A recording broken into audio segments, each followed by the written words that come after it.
Hey guys, what's going on, everybody? Tonight I am continuing my grind of Oldhim for Road to National season. I actually finished mapping out my schedule for Road to National season just a little bit earlier today. I think I'm going to hit 5. Now, obviously, all of that's depending on when I qualify and things like that, because some of these events are a little further out of the way than others. So if I qualify early enough, I might not be grinding out road to RTNs at the end of the season. I'm not really one of those people that likes to go to events. If I've already qualified for nationals, the only reason I really see to go to events is like one, like XP, and two, if I'm gonna like block for a teammate or something like that. But some of them are just, there's like quite a haul, and quite long weekends for me to be playing RTNs repetitively. So I also had an epiphany the other day, and it just dawned upon me, and I honestly, I felt like an idiot when it dawned on me why I realized why Matt Rogers plays the one of Art of War in in his Oldhim deck. At first I kind of thought it was silly, and I couldn't really find a reason to make it work. And there was a couple times when it worked out where like it let me push over one more point, they let me like win the game. Oh, excuse me. And some random things like that. But it just dawned upon me the other night that if you have Tunic up and you arsenal your Art of War and you use Tunic to play your Art of War, you get to have 5 cards like you would with Tunic Crown, except you also have a bunch of 4 blocks in your hand. Every card in your hand becomes a sink below. And it's just like, that's insane value. Like, that is crazy good. I was trying out the 3rd Brothers in Arms in my list to try to be more fatiguey. I was going to go towards a 3rd E-Strike as well, just because it deals with big dragons, and it's a very good card, enables Go Again in the mirror.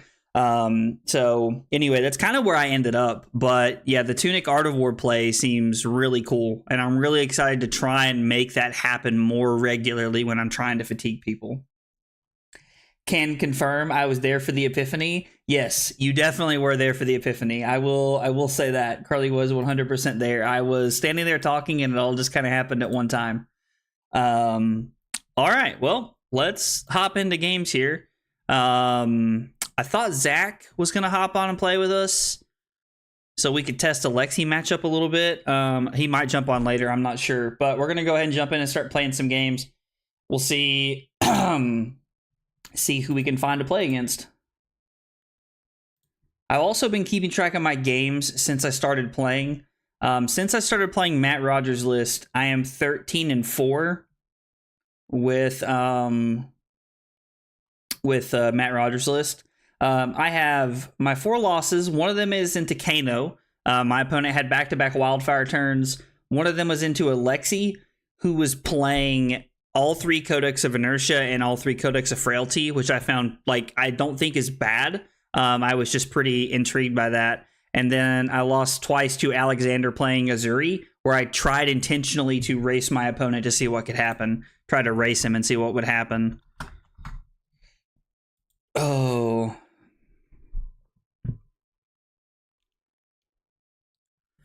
I'm going to be honest. I don't know if I'd rather have a Nothos or if I'd rather have Rampart Titan's Fist here. Let's try Rampart Titan's Fist, because I genuinely don't really know anything about this matchup. I don't know if I want Sigils or the Sunkiss. We'll cut the Remembrance here. I guess we'll just kind of play everything else the way that it is. I don't know anything about this matchup, so somebody has some ideas here. I'm open to anything that people might have to say. So we could go E-Strike Go Again into Hammer here to get cards out of our opponent's hand. They are playing Vambrace, which I find interesting. Or I could just Arsenal. Let's just pass an Arsenal here. We'll Arsenal the Rouse the Ancients.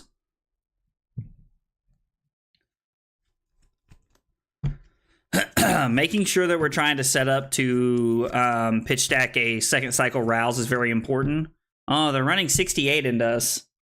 Well, actually, they're running 72 into us.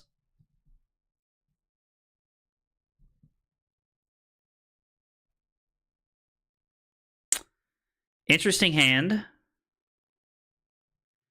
So I can just block 6 and throw E-Strike for 7 here.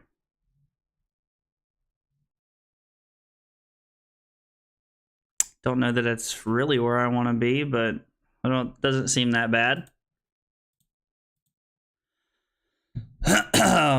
We'll just put the sink below on the bottom.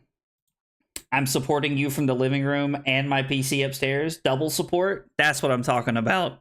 Kyle's working overtime over here to make sure that we're getting that love and support right now. And it is much appreciated. Let's go above power. We'll go for 7. There's no reason to do anything else here. Sink below, putting sink below on the bottom does admittedly make our Rouse the Ancients a little awkward for what we're trying to accomplish here, so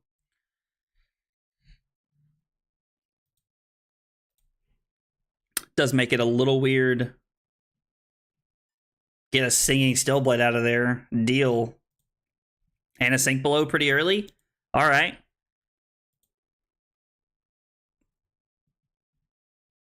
Another Command and Conquer, huh? Well, if we go disable,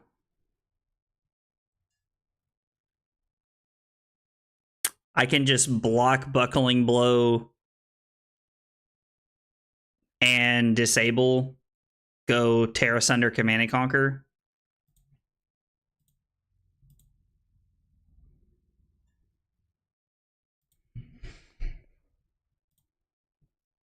They do have to respect the pummel here because Tunic will be up, and I have not used my arsenal yet. I haven't crowned it away.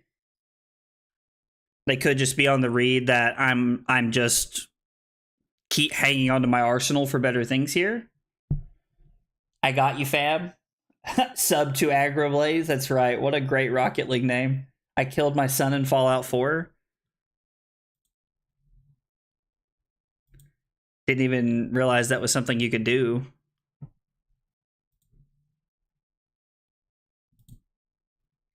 This is an awesome hand.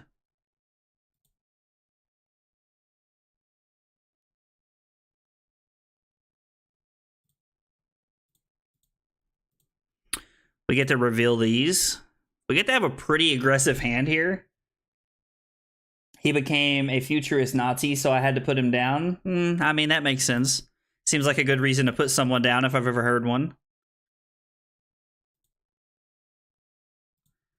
Yeah, I mean, and then let's come in with Zealous Belting. We'll throw the go again stuff while we can here. The more cards we get out of their deck, the better for us. Taking 2 there. I mean, yeah, we'll throw the hammer. Let's do it. Let's have a, what is that, a 17-point turn? 7 and 5 is 12, and 4 is 16, so I can't count. 16, not 17. Now I'm gonna blow up my dead son's life work, because F that hoe. I mean, you said he was a Nazi, so I don't feel like you're really in the wrong here for for trying to get rid of Nazis.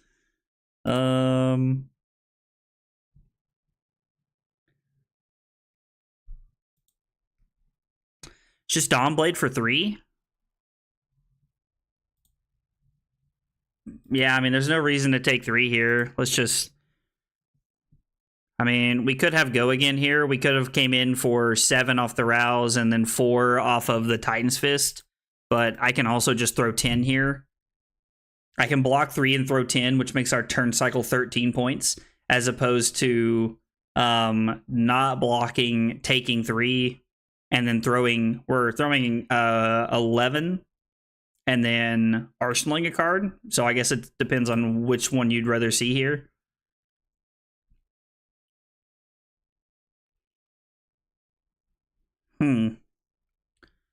This is an awkward hand.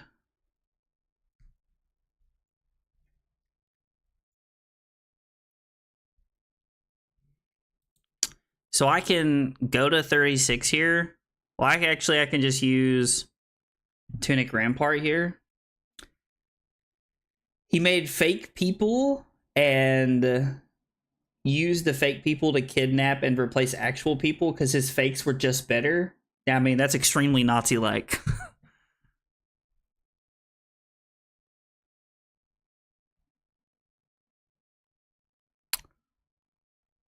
I think we're taking 3 here, going to 36. We're going to swing 4, and then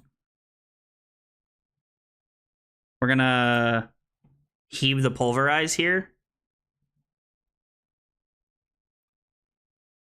Or am I throwing Spinal Crush for 9 and then arsenaling the Pulverize? I think that's a better play.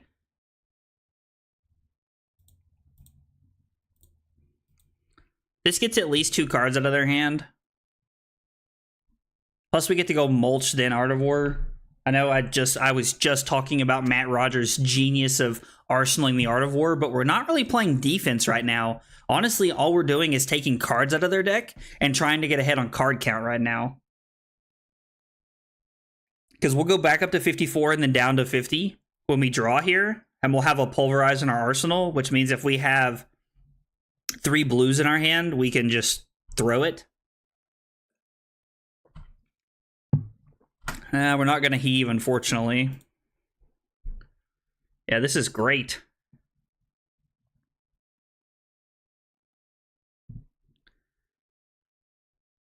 Yeah, I mean, this is honestly awesome. I'm just going to say no blocks here.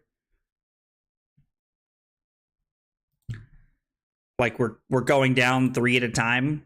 If they want to break their refraction bolters on this, I'm honestly 100% okay with that.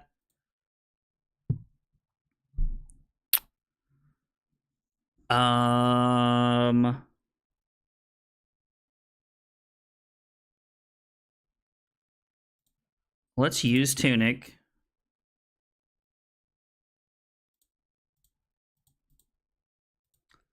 We won't gain a life, unfortunately, here off the Heart. We are going to go Macho, Disable, then Heart. And then we're going to Arsenal the Autumn's Touch here. Van Brace, feeling pretty dumb on my opponent's side of the board. Man, they might just... They have a sink below here? No.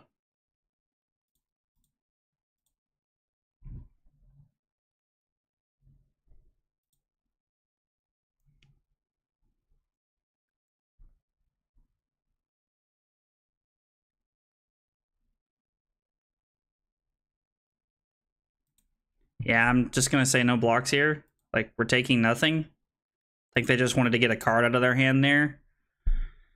So...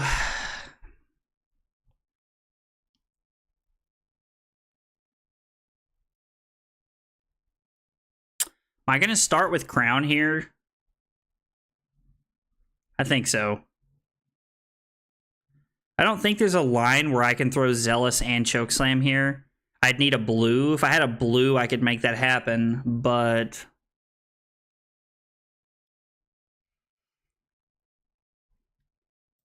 Let's pitch the Glacial to start with. Hey.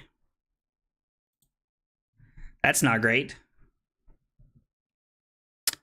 That is not great at all. All right, they got a good hand. They just took 5 off the Zealous Belting there, so they have a decent hand. They're going to 19 to do whatever they want to do here. So we're gonna go Sink Below.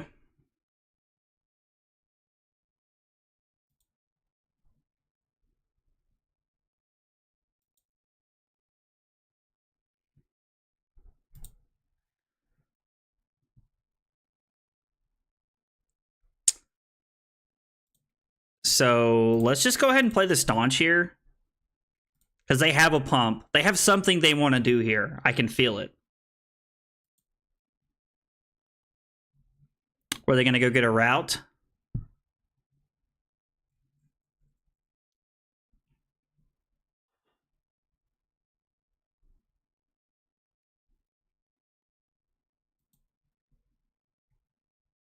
So they're going to Iron Song for 1 here. And then we're going to play Sink Below from hand. And we'll put this on the bottom. Ooh. So we're going to do nothing, unfortunately, on our turn, which is a little disappointing. I was really hoping to find a blue off sinking that there, because if we found a blue, we were just going to be able to If we found a blue, we were just going to be able to throw the Titan's Fist there, and then Oasis, and then Arsenal the Oasis Respite, which was also a very good play for us. What do they play? Warriors Valor. So this thing's going to be for 4.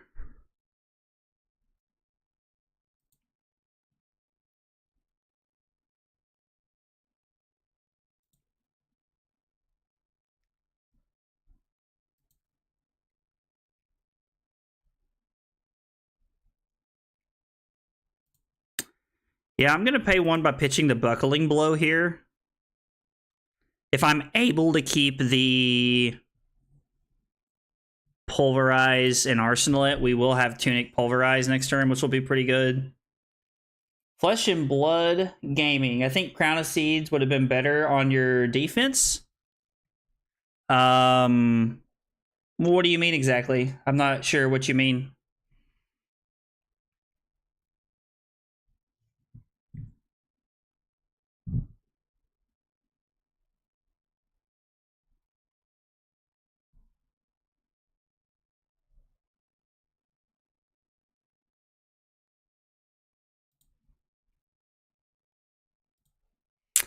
We have the resources floating. Let's go ahead and play the Oasis Respite.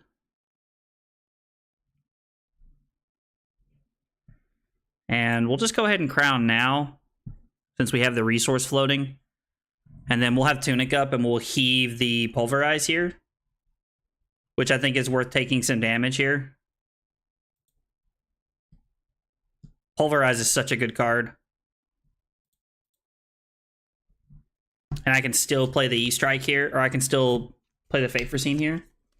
Last turn, you could have pitched a red to possibly draw a card. Yeah, we could have activated Crown. Sometimes I get so I debate when I should Crown and when I shouldn't Crown, knowing that they have Vambrace up. I think they also had 2 cards in their hand, which made me a little worrisome about doing that. But it was definitely an option. Like I definitely hear you. I'm not saying you're wrong or anything.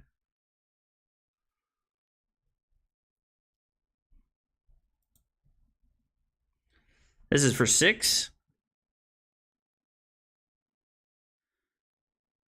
Yeah, I think I just have to let the first one hit here and just play into the second one, because I can go Crater's Fist Rampart for 3 into Fate Foreseen for 7.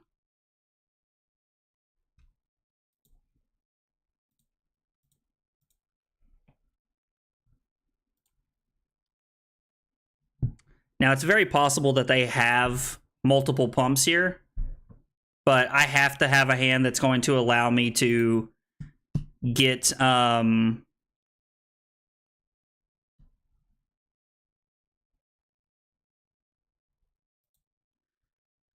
have to have a hand that's going to allow me to get Pulverize out of my arsenal here.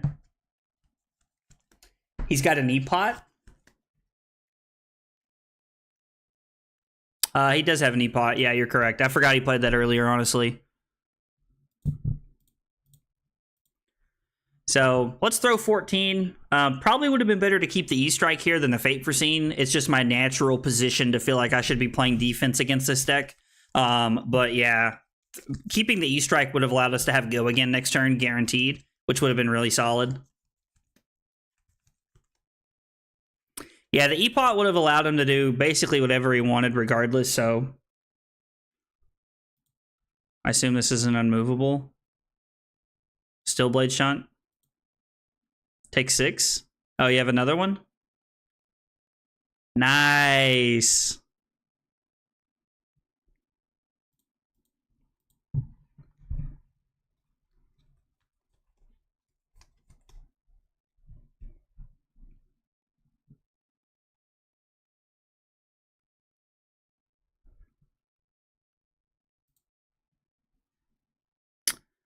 This does not have Go again?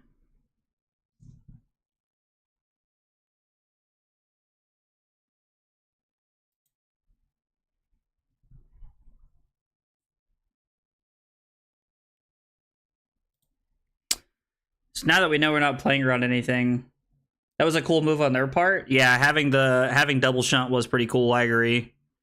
We'll bottom that. We're you're pretty much always bottoming cards because you're just trying to churn through your deck.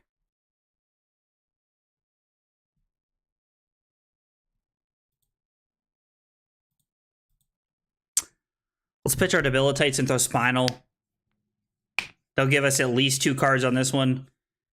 Even if they do have a Stillblade Shunt, they don't have the Tunic, so they can't throw it off 1 card.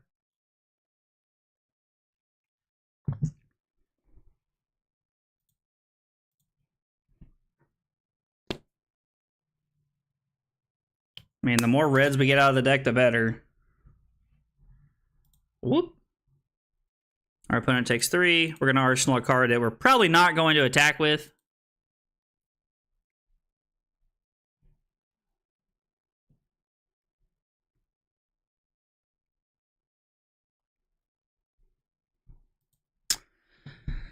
So, I can Tunic Crown. Blue Autumn's Touch is a great card in this matchup. I agree it is a great card, but I'm also just trying to get through the rest of my deck. I want to see more go again attacks, and I want to see. I think I want to see better cards than Blue Autumn's Touch. I have tempo right now, and I'm currently just attacking and stripping cards out of their deck. So, okay, so if I Tunic Crown into a blue, I pitch blue to play Terra Sunder.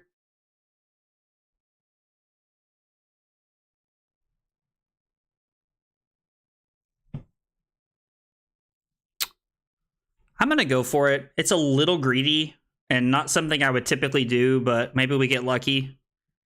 Ugh, punished hard.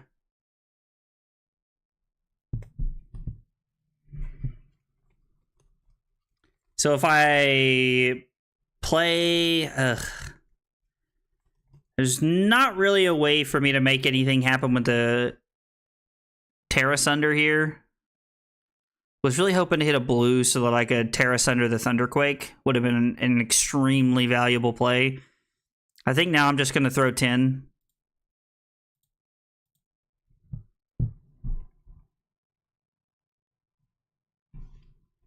We'll just throw 10 at our opponent. They don't have to block this if they have a good hand, but swing Hammer, Tear plus Arsenal.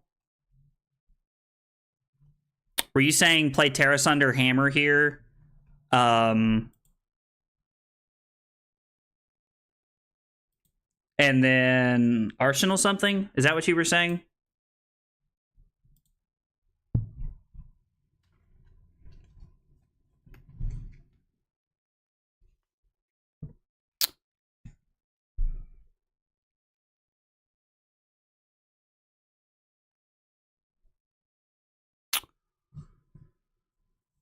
Having 2 energy potions here, they pretty much have free reign to do whatever they want to.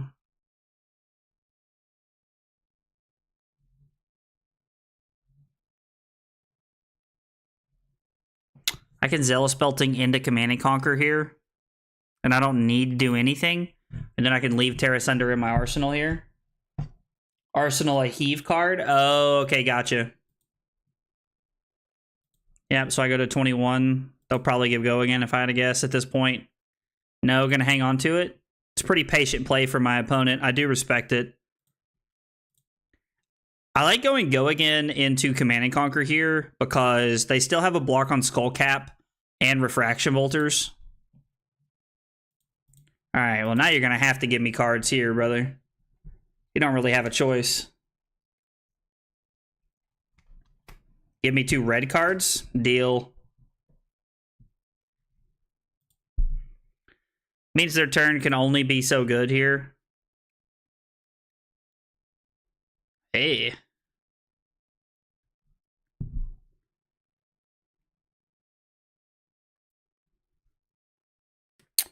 This is a weird hand.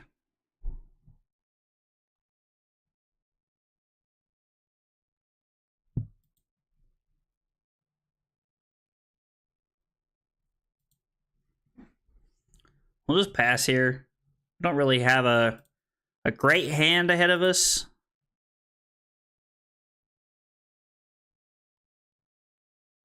Huh. Let's leave this on top this time. I think having the Earth React will be better this time around. And my opponent just passes. They play Remembrance. All right. Yeah, Dorinthia definitely has to play not to get fatigued by Oldhim. It is definitely something that we can do. And they use cards like Energy Potion and Time Snap Potion to set up bigger turns.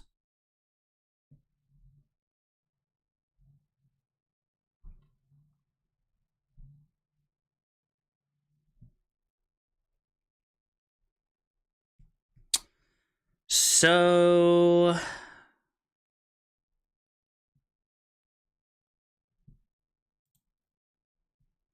let's crown here. See what we find. We know it's the Autumn's Touch.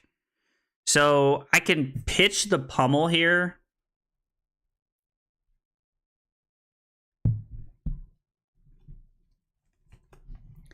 You know what I honestly kind of like? Is attack with Hammer with 2 floating. And if they don't block, we just pummel here. I mean, I could pummel anyway and push through 4 points here. I think I'd rather save it for something more relevant. And then we'll just choose, we'll go Autumn's Touch.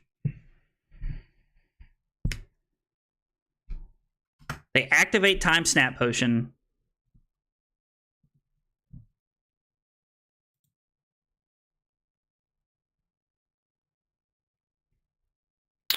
All right, well, here's our turn where we're going to have to block pretty aggressively. Or we can draw Staunch Response. That's cool. Cool indeed. So we block 4, and then we have Staunch Response available to us.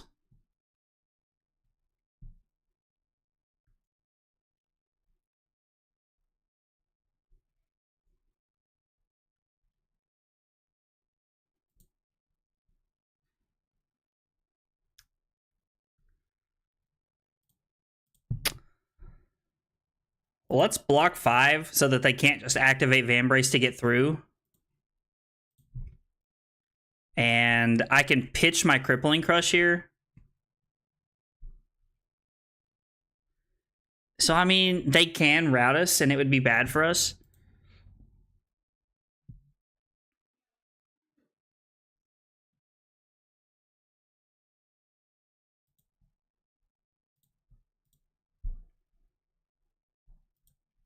Red Staunch came at a very timely manner.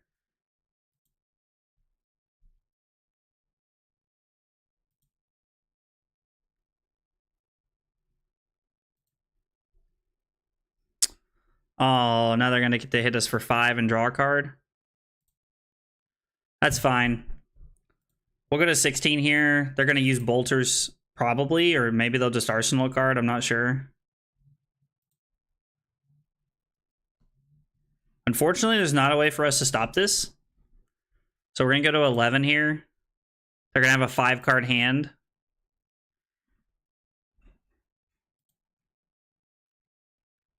We do have Tunic up, which is nice.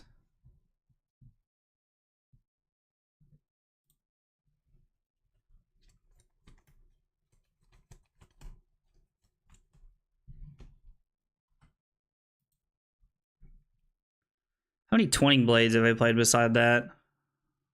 None? Ew. Pop an Energy Potion.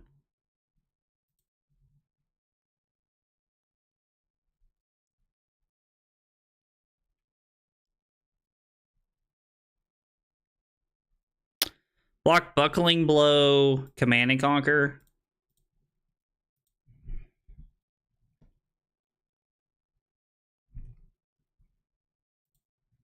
Okay. What is Stroke of Foresight? +3.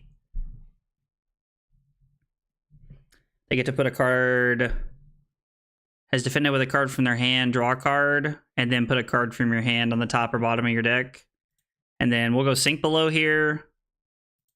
We'll keep the Terra Sunder. I don't see a reason to put this on the bottom.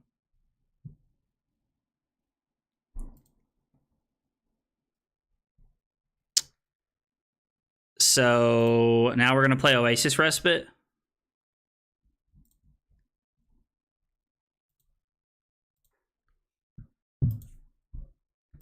So we're currently preventing 14.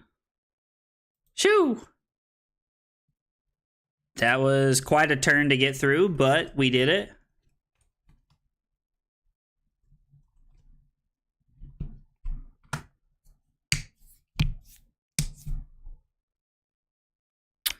What is this for? 5?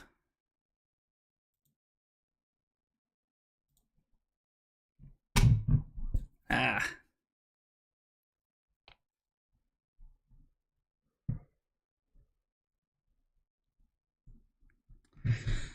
So we block Rampart, Ironhide Legs for 3, and then 2 cards from hand is 6/9, which means they would have to have 2 pump spells to get over, and then have resources to attack with afterwards. Doesn't seem completely irrational for them to have something like that.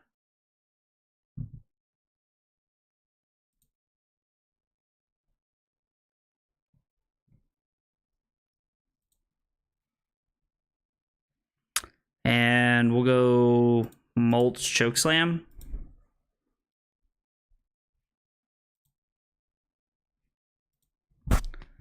So we're currently blocking 10.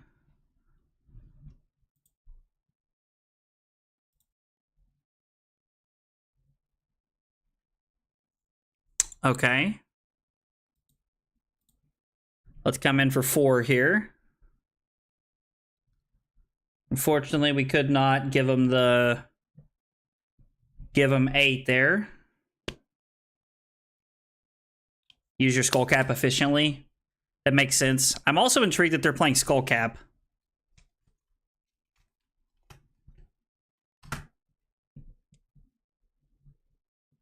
So this is going to be for 6, and if it hits, it gets go again.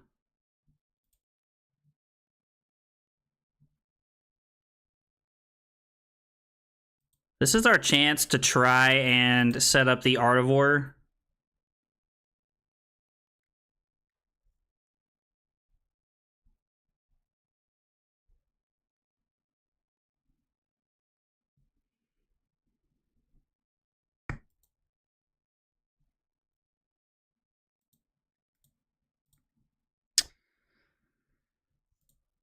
Okay.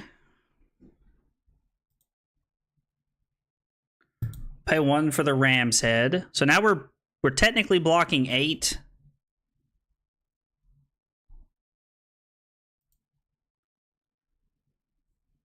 We're gonna go +1/+1 and go again here.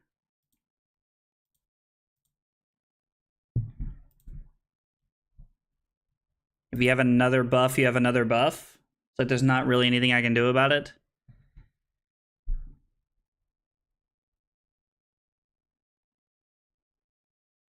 I think arsenaling this is better because I can Tunic Crown this here.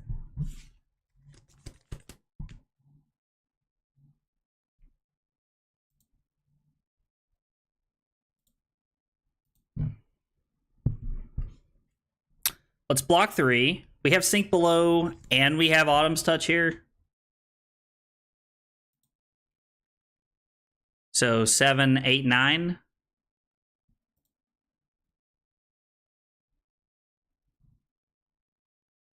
This does not have go again.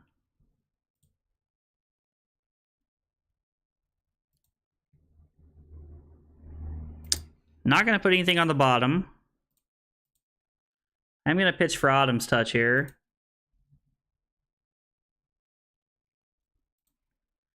And then we'll go Tunic Crown here.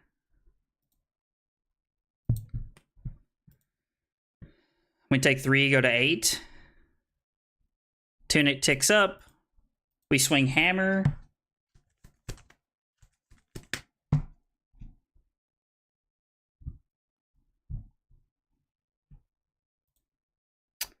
I forgot to write this down. Playing against somebody on Talishar. They're playing Dorinthia. We went first. And we do not have an outcome yet. So my opponent goes to 4.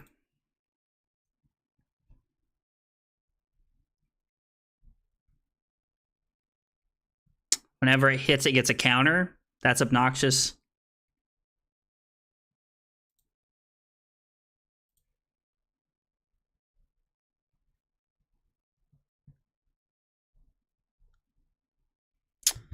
So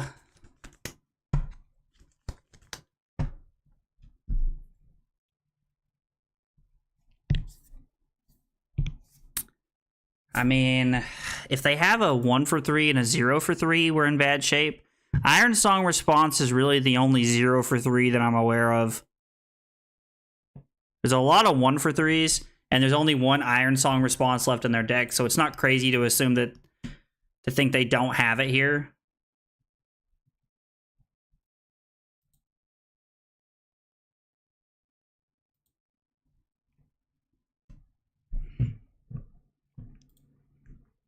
Let's play around the sink below here, or let's play with our Fate Foreseen here. See what they do. They use Twinning Blade to attack here. I'm going to play Fate Foreseen. Or am I just taking 2? I mean, they have to have a 0 for 3 here. They have to have the Iron Song Response to get through. We'll bottom that. That's like, Blue Chokeslam's fine at this point in the game.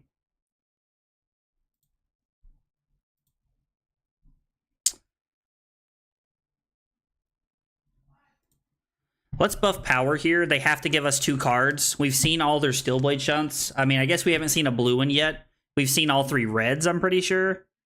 Shunt, and then they gave us 2 shunts in the same turn. They give us 2 red cards right there.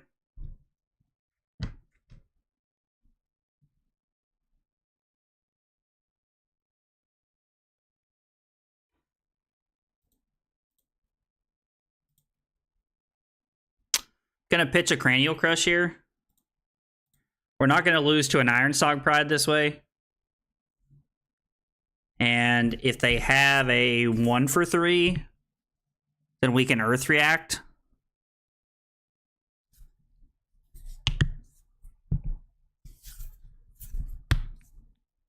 There's only 1 Twinning Blade left in their deck.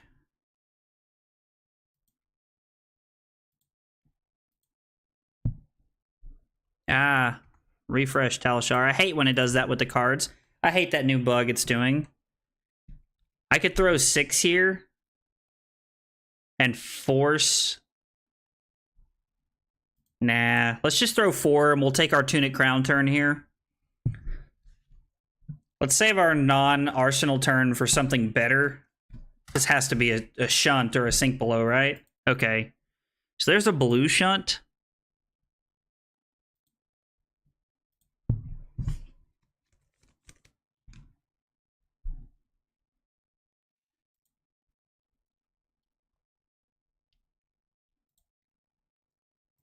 Let's go Tunic Crown. Let's give our opponent 2 cards. So if we give our opponent 2 cards, we have Terra Sunder Hammer. Actually, we can just throw 8 if we give our opponent 2 cards.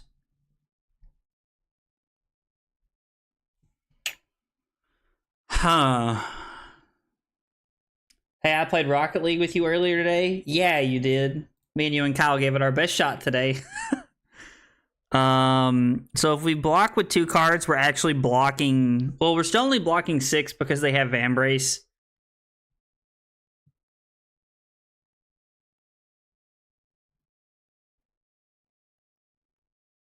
I don't really think we can afford to block more than 2 cards here. I just don't really think that's a line that we're. I don't think that's really a place we're in right now.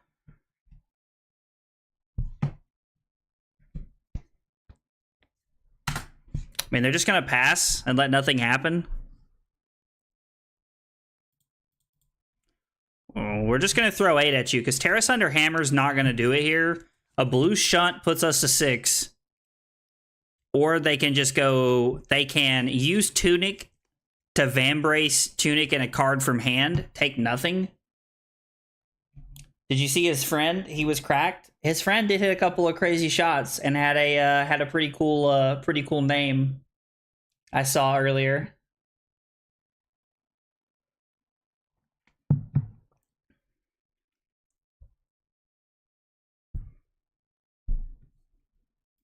So they have a shunt here for or sink below? That's got to be their last sink below. That's got to be their last sink below. 1, 2, 3. Tear asunder, then Thunderquake, please.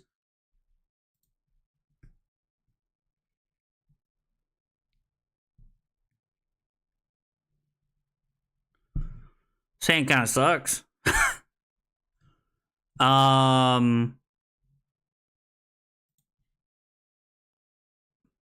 Block 5.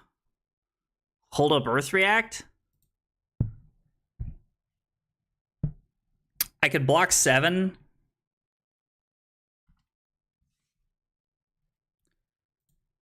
All right, well, let's throw Hammer for 4 here. They'll give us a card. Ah, my foot warmer turned off. Let me tell you, you never heard somebody complain about first world problems until you've listened to me talk about my foot warmer turning off. That's real complaint right there. That's just me, like, being first world crybaby right there. Oh, really? Oh, pray tell, what was his name? Sub to AgroBlaze96, which I thought was a pretty funny name. Something about blazing it? That's right. While, unfortunately, you cannot sub to my channel, you can leave a tip if you want to, and those are greatly appreciated. +1, and if his hits go again...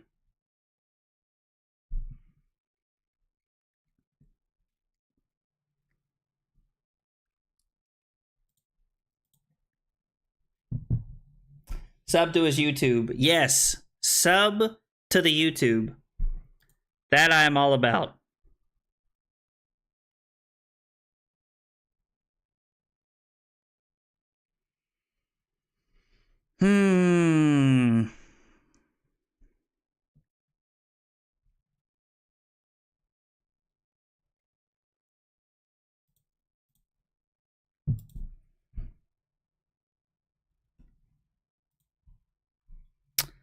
This feels like a bad recipe right here. Can't really think of anything we lose to from here, though. He was doing a face reveal at 1K subs, so let's do it. Oh, has he played another Steelblade Shunt? A blue one, anyway? I'm not sure if people are playing 3. I know they're playing 3 reds in a lot of lists. That's 2 blues, which means there's 1 more, which means me being at 1 means I can basically never throw my hammer again, which is moderately terrifying if you really think about it.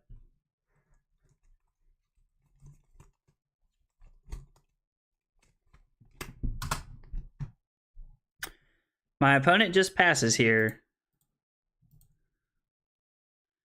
Now, if there's any way for me to hang on to 2 cards and my Macho Grande here, I'm in a good spot. Because 8 Dominate will more than likely close the game out.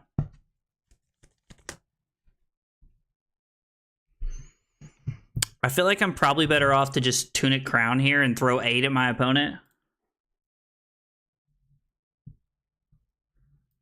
I feel like they're kind of debating me by just letting nothing happen here a few times in a row. So I'm going to block like this and leave up Earth React. Because if they do go for some play like this...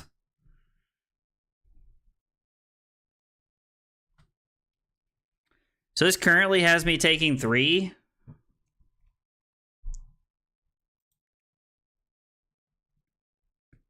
See, this is exactly what I'm talking about.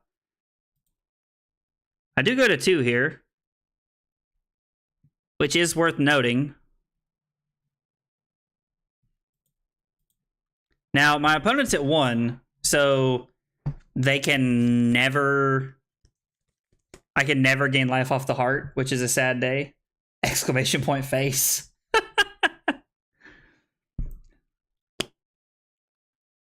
Maybe I should have pitched the Footsteps here just to get an extra card out of their hand. Maybe that's the play.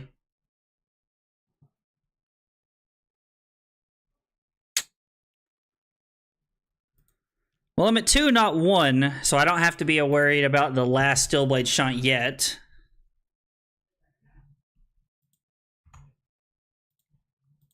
There is a Twinning Blade left in their deck. So if I block 6, there's also a Steelblade Supremacy left in their deck, apparently.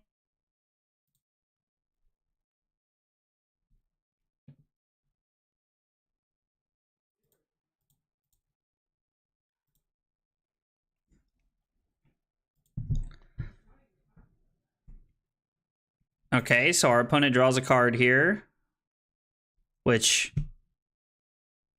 really doesn't matter to me. Eh. That sucks.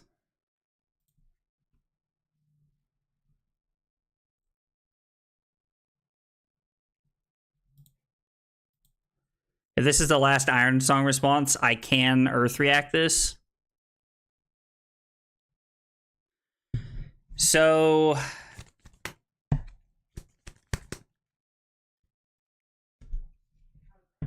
I think this is better. Like, maybe I'm crazy, but I think throwing Hammer for 4 here is better.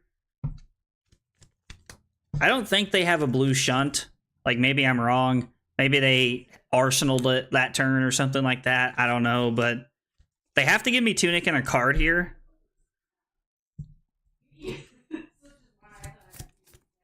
Okay, so they do. They give me a blue and Tunic. They're trying to kill me right here. We know there's no more Twinning Blades. There shouldn't be any more Overpowers. At least not reds, anyway. I mean, most decks play 1 or 2 red Overpower that I've seen. Let's make sure that's all the Twinning Blades, actually. 1, 2... Uh-oh. Is that just 2? Is there one more Twinning Blade somewhere? Twinning Blade 1. Twinning Blade 2. Okay, no. That's all 3 of them. So if I block 6 here and Earth React, that should be enough, right? Like, it should be fine if I block 6 and Earth React.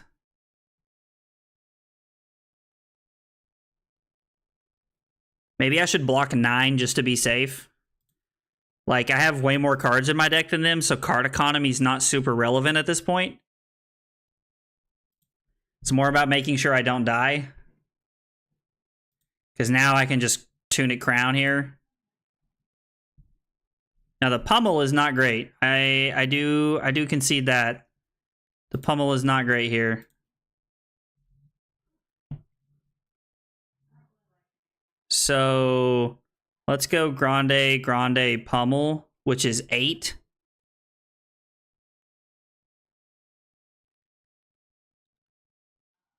I could go Rampart 2 here if I wanted to. I mean, I would imagine blocking 11 is enough here.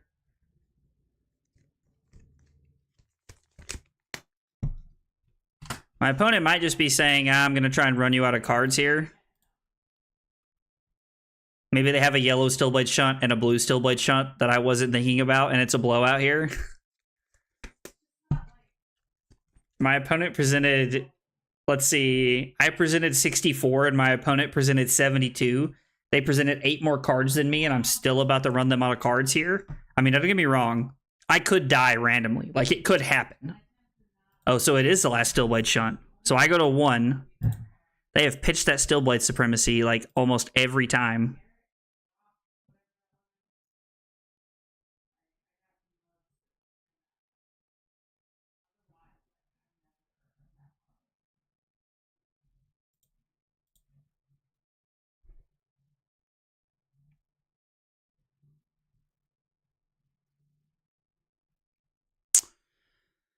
So, Vambrace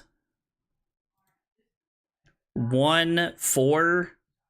There's an Iron Song response left somewhere, I'm pretty sure.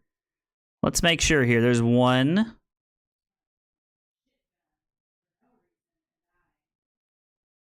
2, 3. So there's no Iron Song responses. So we're just looking at 1 for 3s here.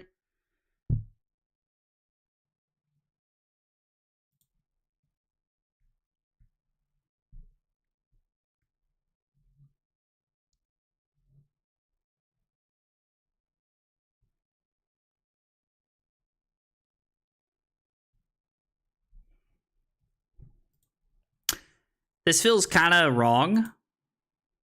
to block like this, but... Alright, let's throw 8 at our opponent here. This should end the game. And they just concede there. Okay, so they didn't have any pumps that were relevant. I was like, I'm kind of taking a chance here, but I can't just block with 2 cards for the rest of the game. I'm going to put myself out in a bad way here, because me having the turns where I really like had tempo and I was just running our opponent over was what allowed us to win that game. I'm going to put fatigue there, even though it really wasn't fatigue. I mean, it was fatigue, but I didn't actually fatigue them. I don't know. It's if Lexi or Oldhim. Am Oldhim, so let's refresh here.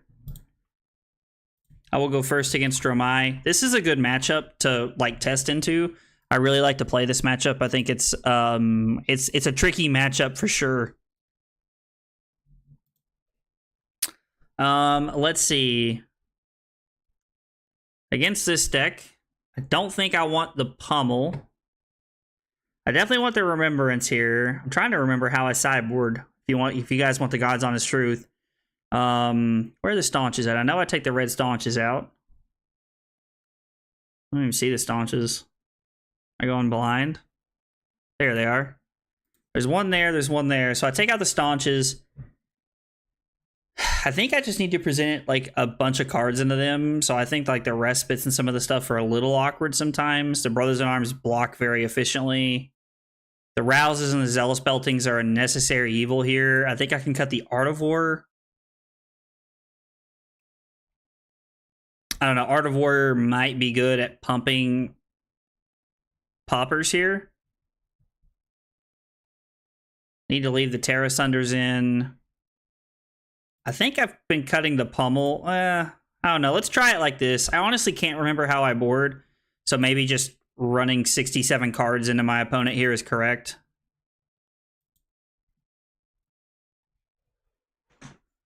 I honestly cannot remember. So I can just Terra Sunder Hammer here to start the game by pushing damage through and getting cards out of their deck. Or they'll give me Furnace Block on turn 1 or on turn 0, which is very good for us. And we're not like letting any poppers out of the deck here by making this play. We're actually just pushing damage here. They're playing Snaps, which means this is going to be like a hard fatigue matchup. Yeah, that's fine with me. If you want to give me Furnace on turn 0, like that's cool.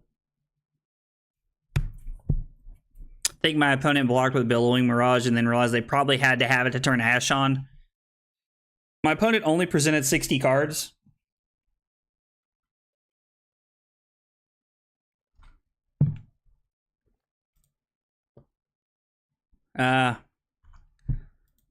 Sorry, since it's an instant, it actually gives me the option to do that.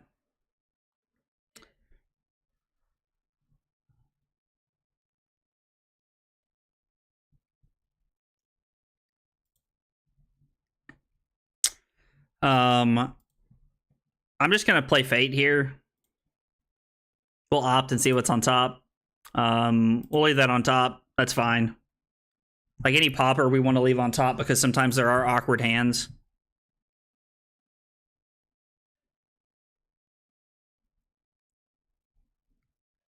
Yep.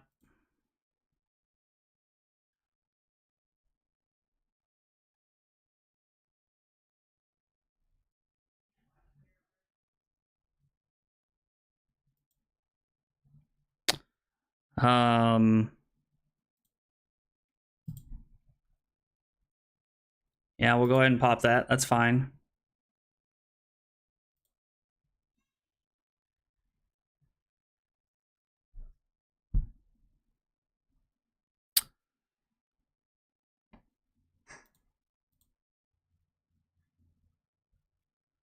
So I'm just gonna Heave Thunderquake and pass here. Or not Heave Thunderquake, sorry, Heave Pulverize. Oh my gosh, this is a horrible hand. Not only do I have no poppers, like, this hand is not good at all. This is definitely going to be a take some damage hand.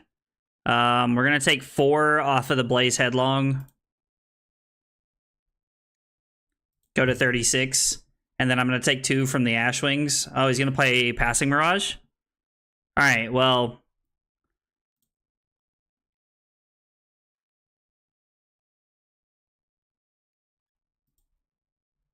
Oh, my opponent missed the Arsenal, probably.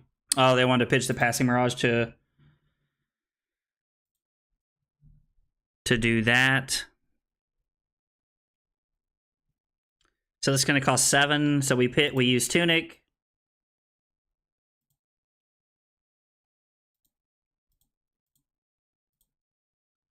So we're coming in for 14 here, which is very relevant. Now the Ashwing can help them mitigate the -4 to help them with the 18-point swing here, but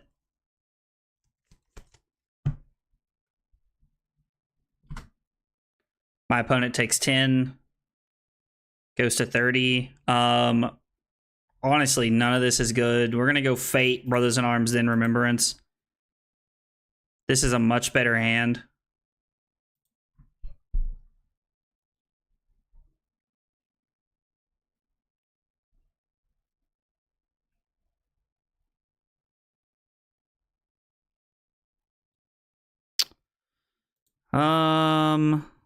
Let's pitch a Footsteps here.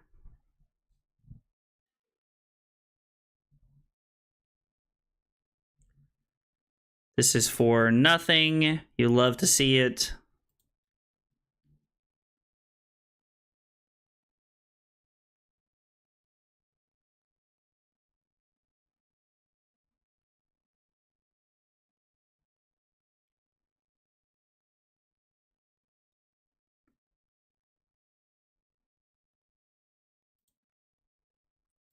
Let's just go ahead and block and then see if they throw something at us. Honestly, it's probably better just to pop the next Ashwing here. Yeah, I think that's a better play.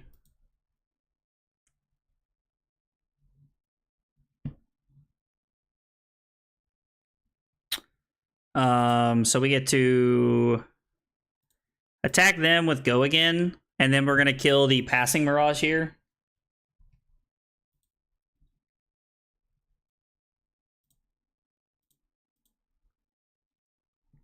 And then again, we have 2 poppers. We're in a pretty good spot from here. The only thing that will give their Ghostly Touch no Phantasm is Passing Mirage. Miragai does not work on the Ghostly Touch, so that is important to remember. I forgot that one game playing against my buddy Blake, and I blocked like 3 cards on I blocked like 3 cards on that. On his I blocked like 3 cards on his Ghostly Touch when I did not have to.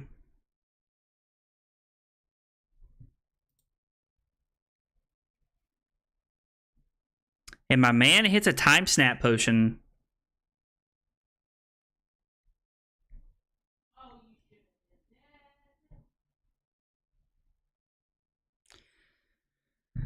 You know what? I think I'm just going to take 2 here. I know that like I'm playing the fatigue game, so I don't really want to let anything through if I can help it. But I think it's fine, honestly. Like, I don't really see a reason to respite that.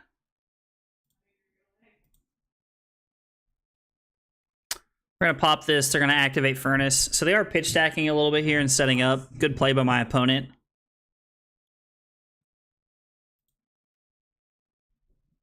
They pass their turn.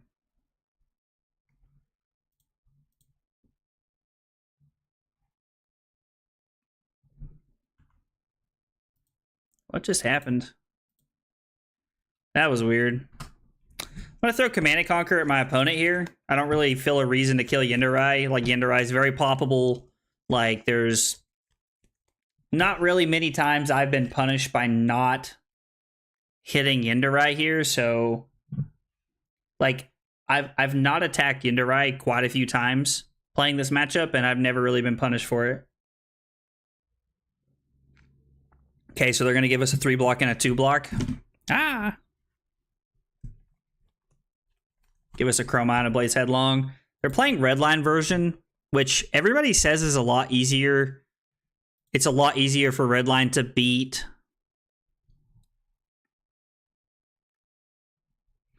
Well, that's a tough scene.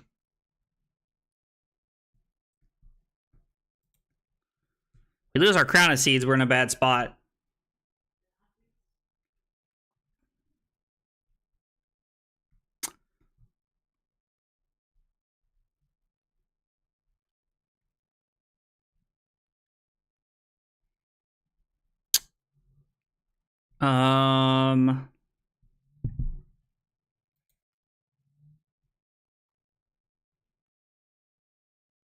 What did they target?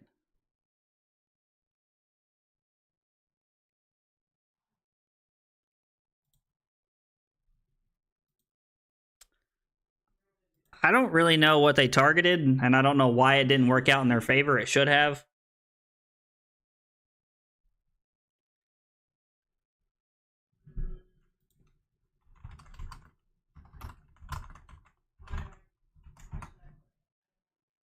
It didn't even show me what they targeted. I on it, like, them missing on their Tumultai.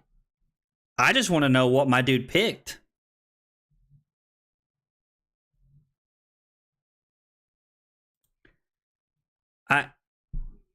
I know you missed, opponent, but like if you so I'm asking what my opponent targeted here, because if he targets Crown of Seeds, it just like it doesn't matter. He still gets it here.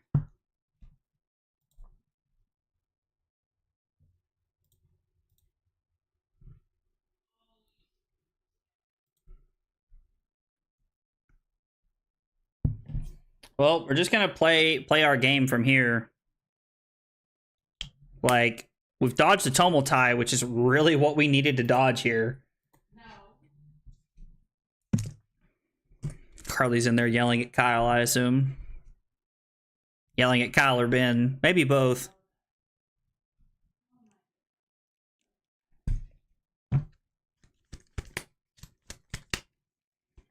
Tried to pitch stack multiple poppers together. Unfortunately, that one hand was awkward and we didn't really have an opportunity to do so.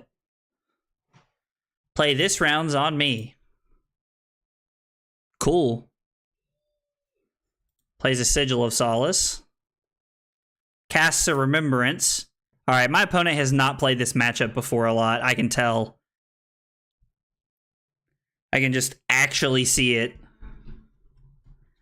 Like, it's very clear to me that they have not played this matchup before.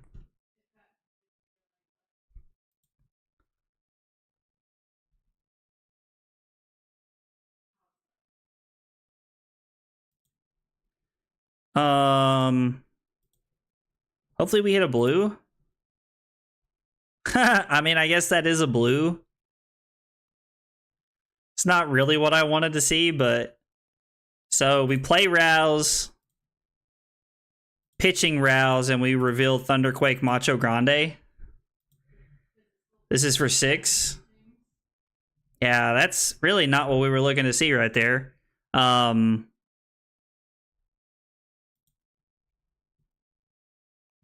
Maybe I just miscounted. Maybe none of that was relevant. Maybe I'm just... Oh, maybe I'm just bad at math. It appears that's the case. And we'll attack them for 3. Again, I'm just going to ignore their Yindarai. I'm going to Arsenal the... We're going to go Macho, Fate, Rouse, and then we're going to Arsenal the Thunderquake here. Oh, goody. Chromile on a turn when we have 2 poppers is very good.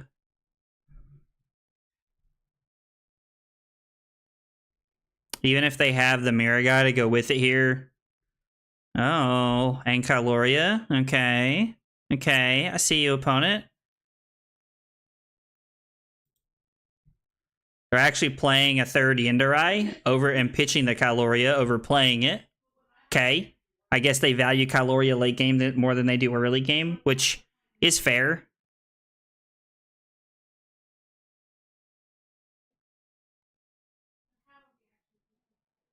Did my opponent pass? I don't think they meant to pass. And now they're attacking. Okay, well, let's start with Tunic Crown and see what we find here. We get to shuffle back in a Pauper. So if I block with Disable, I get to throw Spinal.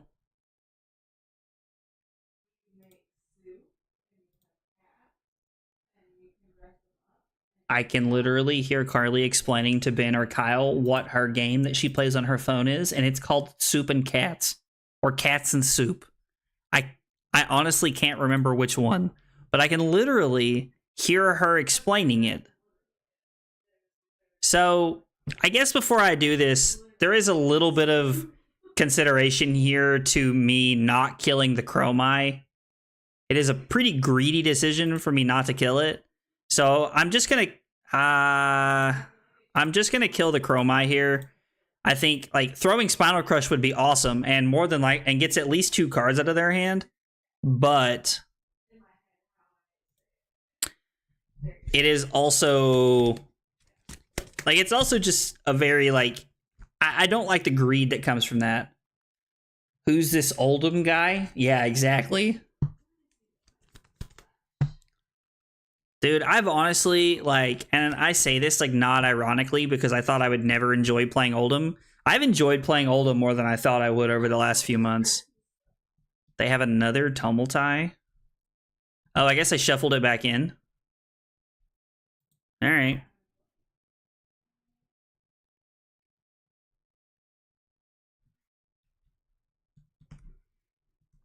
I don't like that the new AI interface, like the new interface over here, like the text box, does not give me as much information as it used to.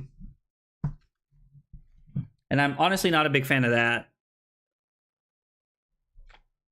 I might actually shoot Talishar a message inside of their Discord and let them know that I don't like that as much. They are always saying that if you are playing Talishar and you don't like something, to let them know. Talishar, we're playing against Dromai, and I went first this game. They play a Chromai, okay? So they're gonna attack with the Chromai. We're gonna block with a Thunderquake, pop that, get that thing out of here. Zach play Clash? Oh my gosh. I haven't played Clash of Clans in so long, dude. Like, I mean, if Carly and everybody started playing, I'd play it for fun. Again, like, yeah, sure, what the heck.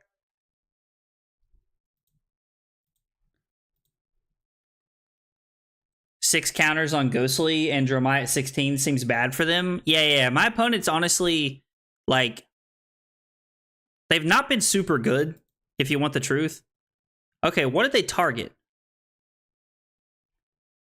So they did target my Crown of Seeds this time around. Okay. Yeah, this game has been pretty me favored so far. Now, they did just get rid of my Crown of Seeds. That is worth noting.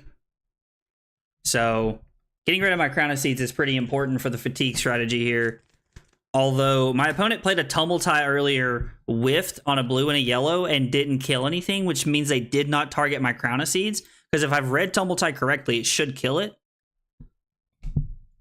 Reveal the top 2 cards of your deck. If one or more cards revealed this way, put that many -1 counters on an equipment they control.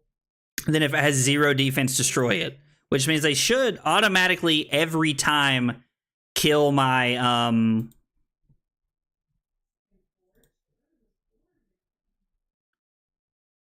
they should every time kill my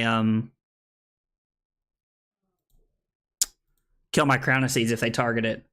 Oh no. What are we knowing? They targeted Tunic? I guess they targeted Tunic. I don't know why, but I suppose they did.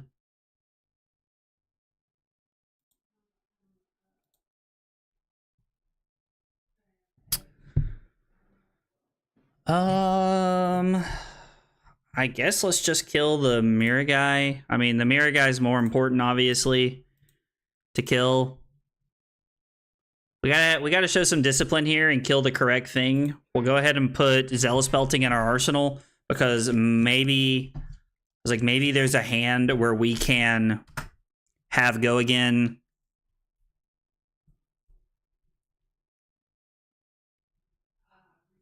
Into hammer kill something. So this is it, honestly. We're just gonna sink the spinal to the bottom here. I'd rather keep the spinal in my deck if I can. I've already blocked with 2. Now I do have a remembrance, so I could shuffle it back in here. Okay, so I don't have to kill the Caloria. Now I get to kill the Passing Mirage. So now I get to go Zealous Belting, attack Mirror Guy. We'll pitch the Cranial Crush here. We kill Mirror Guy, and then we get to hammer the Passing Mirage. Yeah. That's a pretty good thing. Having go again is so relevant in this deck. Like, it's so relevant in this matchup too, as well. Like, not only this matchup, but like just as a whole.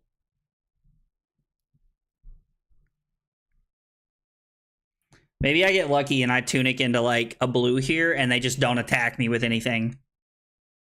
And I can just throw the Pulverize at my opponent here and try to. I can pull my best Michael Fang impression and try to end the game before it starts. Oh, man. So, Tunic doesn't really do me anything here, so I can just... I can't Crown, so I can Rampart and Crater Fist this, even if that seems bad. Yeah, I don't really like that, so... I am going to block... Like... I'm going to save the Crater Fist in case I do actually have to block like a Snatch or something. They are playing Redline, so it doesn't seem crazy to me that I have to block something like that. And plus, when I'm at 37, I'm pretty sure I have 2 Sigils and a Sunkiss in my deck, so I still have 9 points of life that I have yet to gain.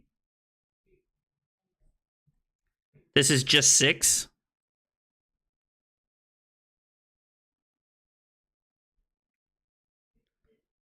Block Pulverize, and then go again at them and to debilitate at them.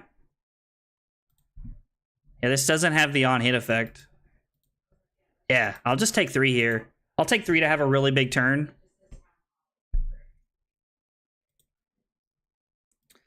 Let's attack them. We don't care about your dumb dragons.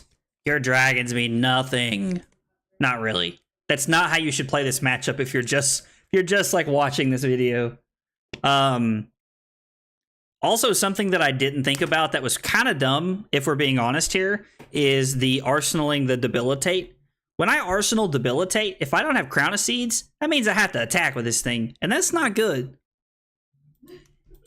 Was not a very cash money play of me.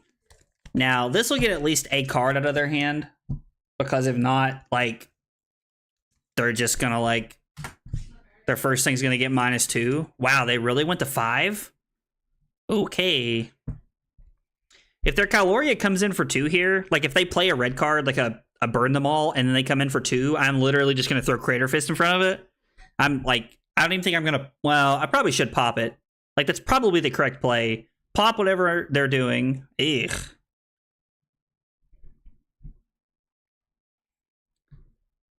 Question is, do I have to respect Uvia from here?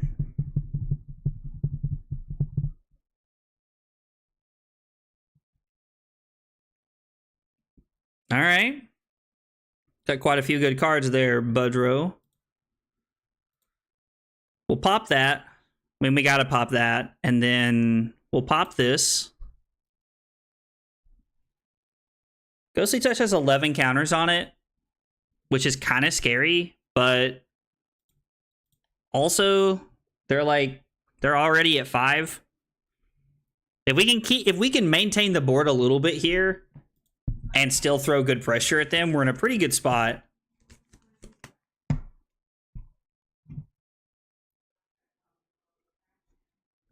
Sigil is definitely going to help my case. All right, they go back to 8, which is fine. They have 1 more Sigil left somewhere in their deck.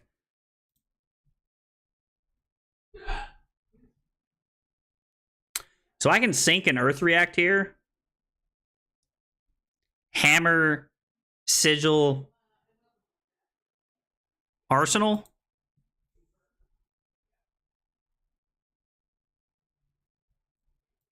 Yeah, it seems like a good play. So let's sink first here. We'll sink the Macho Grande because we want to put poppers on the bottom of our deck so that we can have good popper turns. We'll Earth React here to prevent 2 damage, so we'll stay at 35. I'm going to...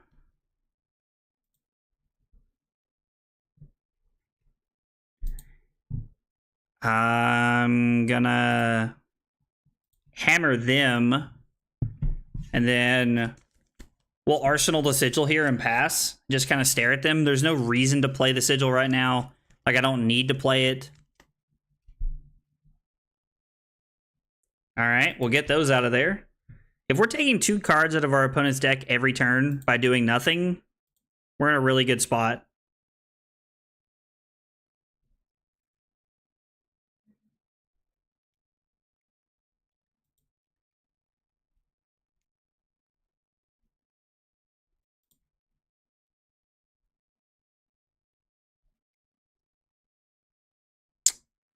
Huh. I mean, I guess we could just let that sit in our arsenal until we have a turn where we can play it and just, like, basically, like, try to use that to end the game. Which I honestly don't hate, because we're at such a high life total that we can take one of their really big turns to use Pummel to end the game when they're already at 8.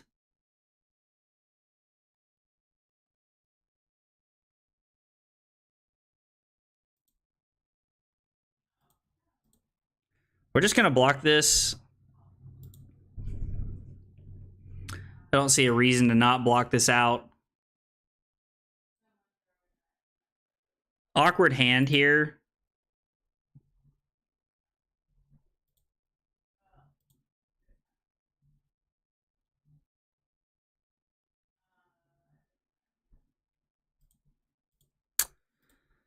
Let's go after them for 3.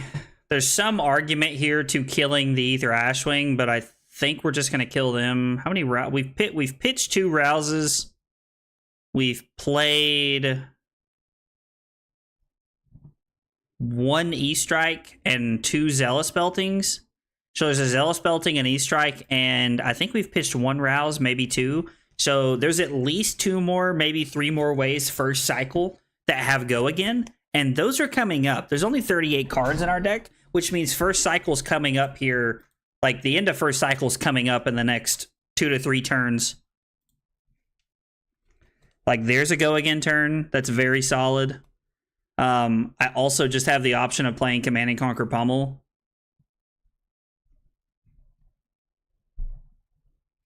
So they're going to snap this here.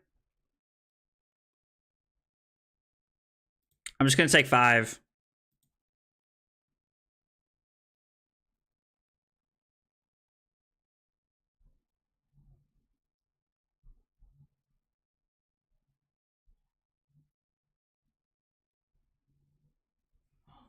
There's also only 1 Mirror guy left in their deck.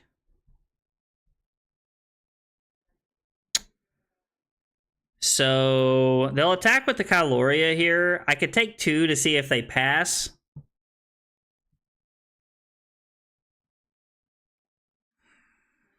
I don't know. This is tough. I think we're just going to pop this and go Command and Conquer Pummel here. Like, I think that's the play. We get to end their turn, stay at 30, and then we just get to throw CNC Pummel. Now, I do have to pitch an E-Strike, which means that we're not going to... That means there's only 1 Zealous Belting before we get to second cycle. Because I did not Tunic Crown my Zealous Belting away. I kept my Zealous Belting in the arsenal the turn that I... Like, the turn after I arsenaled it, I just played it. Let's attack our opponent here. Stare at them. We have 2 cards, which means they have to respect Command and Conquer Pummel, or they're just going to die. I know they don't have a arsenal here, but this is also just 10 points. And if they block 10, then I'll just pass because I can keep my go again turn here and it'll be fine. And then next turn, if I have like another, I don't have any more Command and Conquers in the deck. I'm pretty sure that's, yeah, I was like, we had 2 in an early hand together. So it's pretty much, that's all the Command and Conquers.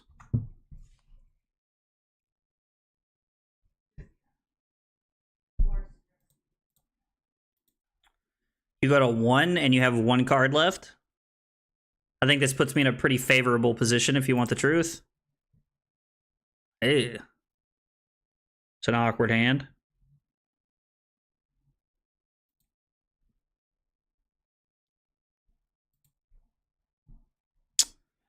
We can't even Terrace under Hammer here.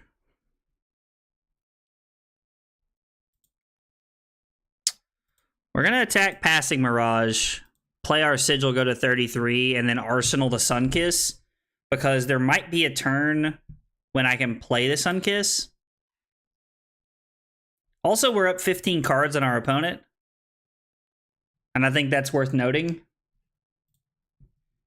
Arsenaling the Sunkiss might be a mistake. I mean, unless my math's just horribly wrong, there should be... No, this is Pitch Stack, so I must have missed a Zealous Belting somewhere along the way.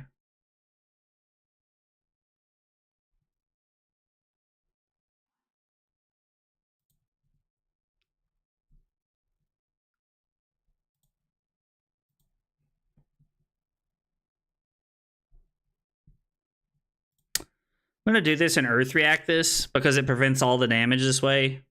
And I have the Respite if I need it for something.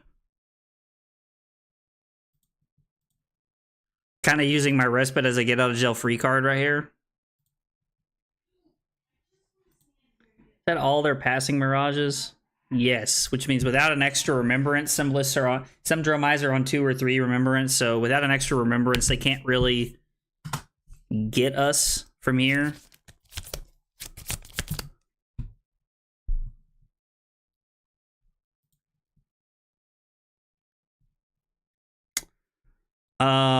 Pitch the Oasis Respite here.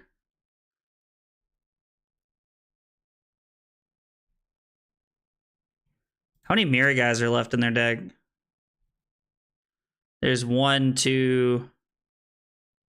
There's 1 left somewhere.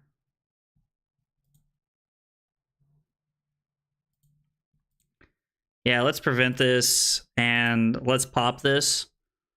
We'll kill the Caloria here and pass.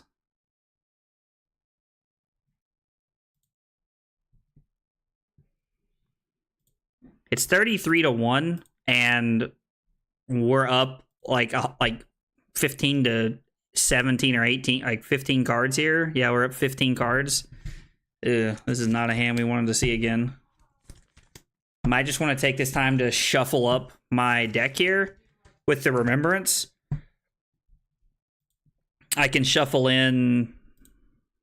There's the last Mirror guy to play around. They have a Chromite to go with it. That would be pretty good. They have a Caloria to go with it.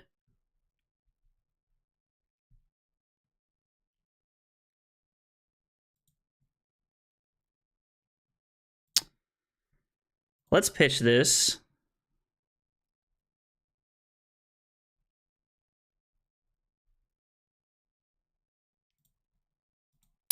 Let's block 4. And then we're going to have to take the Ashwing here so that I can kill the Mirror guy. If he attacks with the Mirror guy, I'm going to pop it. Like, there's not a question about that. But I am going to let the Uvia come through because it's 1 point. Like, it's just kind of a chance that I have to take there. I think getting the Brothers in Arms out of my deck is a good decision. Like, I'm not saying it's definitely correct, but I do think it's a good decision. I'm going to hang on to the Fate Foreseen here because you never know if they might have a Snatch, a Dust Up, like a 0-for-4 effect that I need to block. And having that might be a good play. Hit the old Mirror guy here. That was one of the awkward hands that I really needed to get away from. So I'm glad that I was able to get out of that one unscathed. Okay. Okay. The Fate Foreseen kind of hosing me here a little bit. Nothing crazy, but because it would be cool to be able to pop a card here. My opponent just concedes, can't win, GG's. I mean, I get it. Like, my opponent's like in a bad spot there. Like, I don't really see how they're gonna come back from that game. We're up cards, we're up life. Like, so what Oldhim does to fatigue decks, and a lot of people don't talk about this because I don't know that. I don't want to say a lot, but there are some people who maybe don't play a lot or maybe just watch videos on YouTube who don't really understand what fatiguing is, in my opinion. Fatiguing is not just blocking. Don't get me wrong, Oldhim can do that sometimes. Oldhim can just block and just like, like block out. It blocks very efficiently, so it can just block and kill you that way. But most of the time, when Oldhim fatigues a deck or anything fatigues a deck, they're throwing back. They're attacking back. You got to get cards into people's hands. You got to, really take it to them to some extent. And so that's really how you fatigue, is by getting them to block with cards. You create a card disadvantage for your opponent where your library has 20 cards and their library has 10 cards. And then you say, I'm going to block the rest of the game. I'm going to do nothing but block the rest of the game because I'm up 10 cards on you, and Crown of Seas helps me keep cards in my deck. So just something worth noting there. 2-0. We won against Dromai.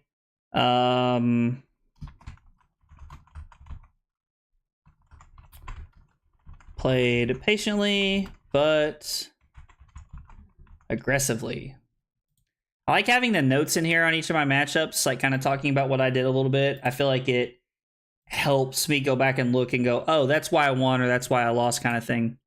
All right, I'm going to take like a 2-minute bathroom break, fill up my water, and I'll be back. We'll be playing some more games. Thanks for hanging out tonight, guys.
All right, small bathroom break. We're back at the action. Let's see. Did Zach ever text me? No, I never heard from him. I don't know. We were gonna play games tonight, but nonetheless, I have plenty of time to play games with people on the team some other time. All right. Well, we're 2-0 on the evening. Zorby. Hi and good luck, Zorby. Legs, Crater Fist, Crown of Seeds, Tunic, Rampart, Fist. We are going to cut the... Where is it? Where is it? Where is it? I always cut Zealous Beltings in this matchup. And then I cut the Remembrance. I feel like this will be a real test of if I have the patience to make the Art of War work or not. Intriguing. Playing Rustling Leaves into me. Intertesting. Now, the cool thing is that we have Terra Sunder Hammer here, which I'm a pretty big fan of. This is... I was like, this immediately hits almost every time, and they just discard cards, which is cool, because, like, yeah, get a Drill Shot and a Fatigue Shot out of here. You love to see that, brother. You love to see... You do not love to see that. Chief called, that ain't it, fam. Okay, so this is going to be for 6. The Heat Seeker is what I need to block, and the Heat Seeker is going to be for 7.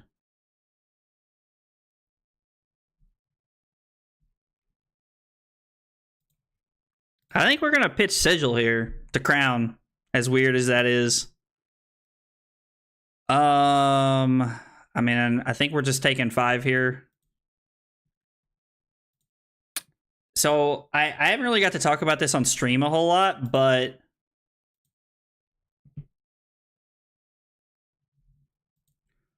we want to take... that's fine.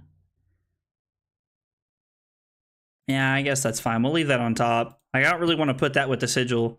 So...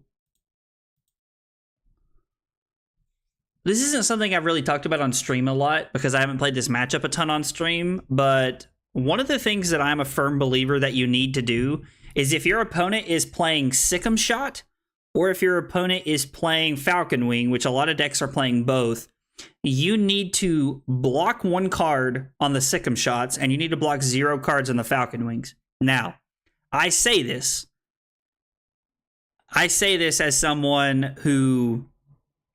like, so my life gain automatically mitigates the Falcon Wings. And it mitigates the 1 point that I take from each of the Sick'em Shots. And then you just have to beat 54 cards. Or sometimes 60 cards after that. We're just going to leave this in. So this is going to be for 5. We're going to go like this. We're going to pitch the heart here for both of these. And if they want to play... oh, they can't play a Rain Razors. They play 3 of a kind. So they're just playing their Rain Razors and their 3 of a kinds first cycle here without doing anything. Which is interesting to me. They picked Go again here.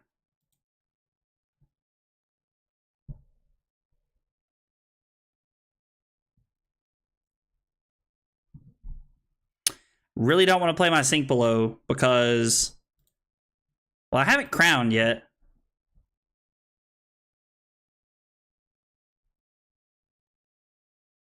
They could have a Lightning Press. Let's use our equipment here. I think that's okay. You really want to use your equipment like one of the first times it becomes available to you.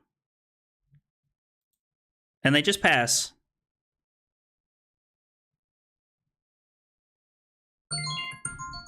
Who is calling me? Oh, hang on 1 second. My brother's calling me.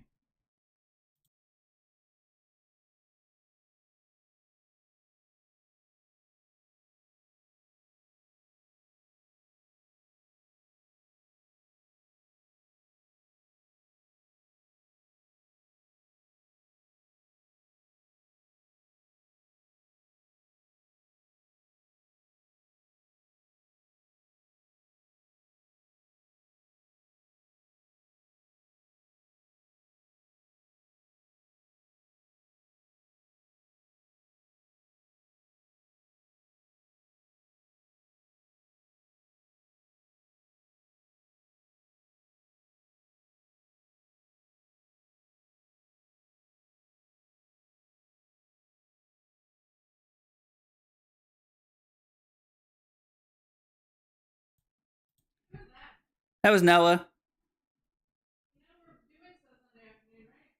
Yeah, I said Sunday night after dinner. Call of Duty. So that was my brother Chat. He was calling to see if I wanted to play Call of Duty. But I told him that one, I was streaming that I might play after I got done, but then I remembered I have a massive update I need to do to Call of Duty as it is anyway. So this is for 5, so I can go. This does not have the counter on it, so we go 4, 5.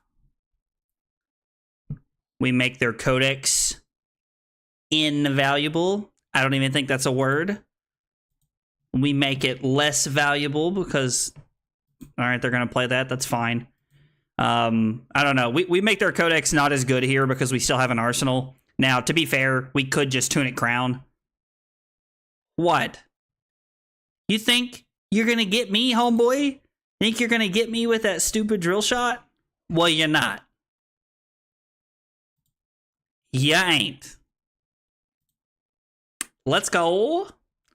Probably should have put that Macho Grande on the bottom of my deck and just like arsenaled whatever we drew here. All right, 1 codex down. Either 2 or 5 to go. Somewhere between 2 and 5 left. I make a lot of jokes and I like to like kind of banter when I'm playing this matchup, but this matchup's actually extremely tough. And being at 35 when my opponent is not even like halfway through their deck is scary, because really where you lose this matchup is second cycle. Like that's where you lose this matchup is second cycle. And anybody who's playing Oldhim who plays this matchup a lot knows that that's an accurate statement.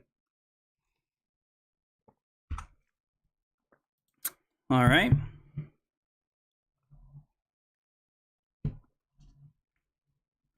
Now they have given us a couple turns here where we were able to keep our keep an extra card and hammer them, which was kind of cool. That in one turn they just straight up took 5 off of Terra Sunder Hammer. First cycle Terra Sunder Hammer into Lexi is very good.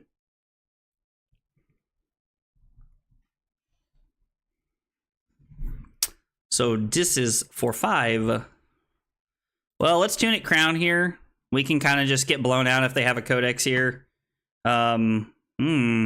Staunch is very good. Very good indeed. We'll pitch our Terra Sunder here. Terra Sunder is one of those cards I want to keep in the deck for as long as humanly possible. Ugh. Yeah, I mean, I don't really care about taking 1 here. Like, that's fine. They're going to Searing Shot us, and I'm going to block. And then I'm going to Arsenal my Staunch. Blowout. The red Staunches are so good. If they present me with a turn here, hiss.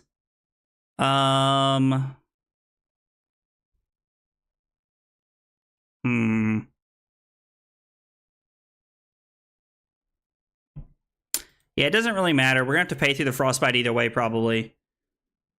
Now, this is where it gets interesting.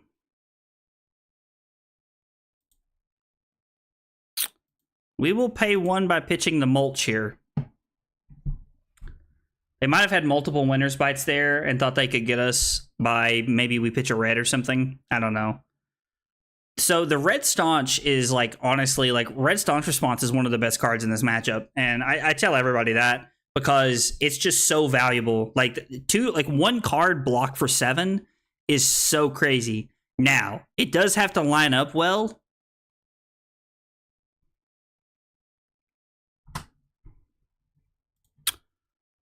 Block. We pay 1 into Rampart, and then we're going to pay another 1 to pay for the Frostbite to sink below. And I think we're just going to put the Sigil on the bottom. We don't really want the Sigil. Ugh. I mean, Pulverize is less bad because it blocks. But at the same time, like...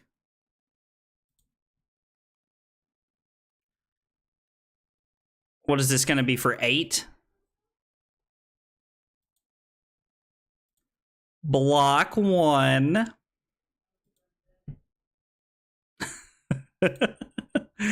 Yeah, we'll pay the 1. And then play that staunch. Let's go. Like I said, red staunch. Very, very good. We'll just we'll arsenal this and pass to our opponent here. Alright, we're gonna play this sigil. Hopefully nothing happens to where I don't I have to pitch it or something. I've already pitched 2, which is not good. There's a codex going to the bottom of the deck.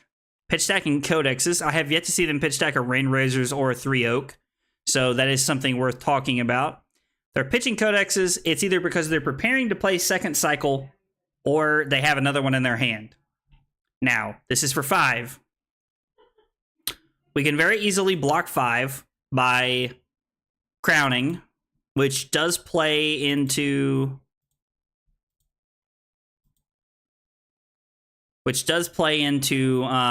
codex here.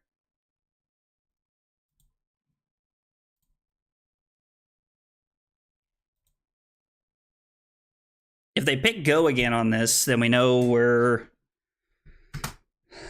Oh, no, okay. So this is just coming in for 4. So normally, I told you guys, I live by the idea that we need to take these. I don't think that's necessarily true here. We know we don't have to block with anything else, so there's no reason for us to take 1 here. Absolutely 0 reason for us to take 1 there. Let's just go to 36 in Arsenal here. I would like to swing the hammer, but I think swinging hammer is way less important than gaining 3 life. Because, I mean, we're playing Oldhim. We've committed to the fatigue strategy here.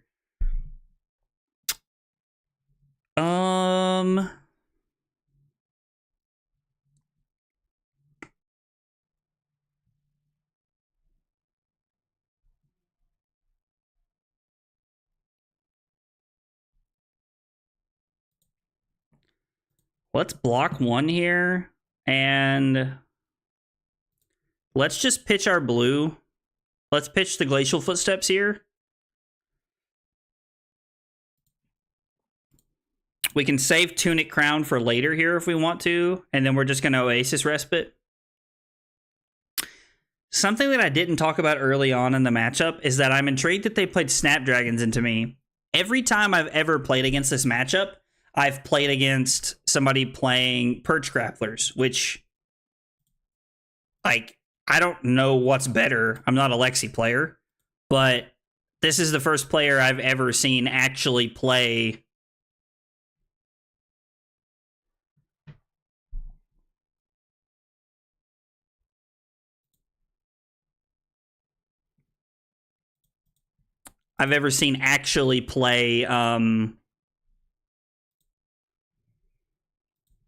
Snapdragons against me. Now, they could be on Snapdragons because, hey, this is a terrible hand.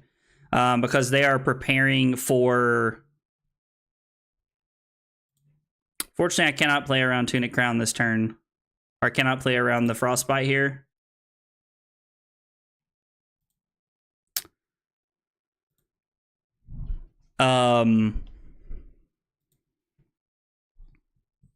What was I saying before I had a stroke right there?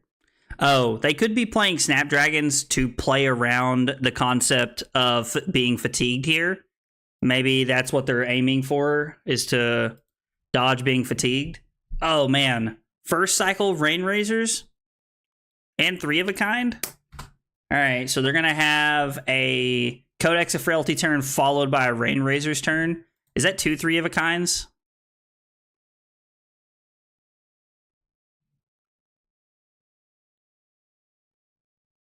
It's 2 Rain Razors and 2 3 of a kinds. What is this for 6 here?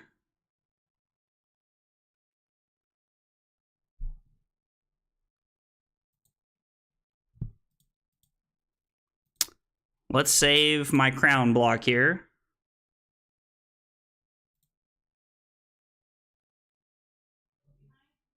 Eek.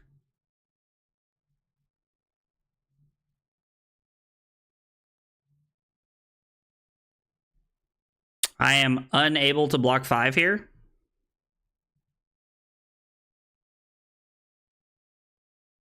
It's just not doable. Unless I'm going crazy here.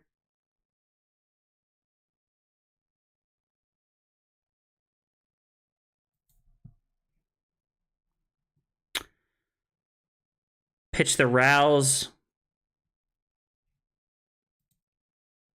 I think this is a good play here.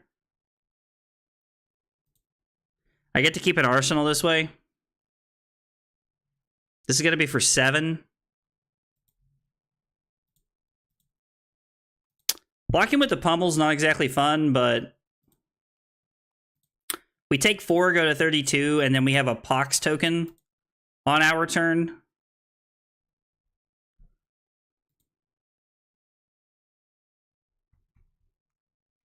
They just played a Rain Razor's 3 of a kind, and we took 4. 4, chat. 4. If that's how my opponent plays their Rain Razor's 3 of a kind turn, deal. Deal. Like, honestly, like, again, I know I'm, like, being a little rhetorical and funny here, but, like, if that's how they plan on spending their Rain Razor's 3 of a kind turns, and it's, like, cool. Why is this for 8? Ugh.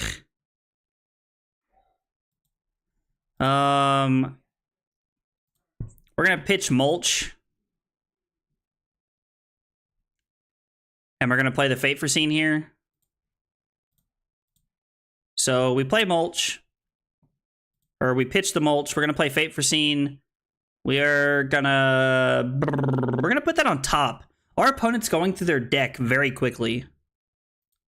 Or I'm sorry, we took 6, not 4. This is 4 go again.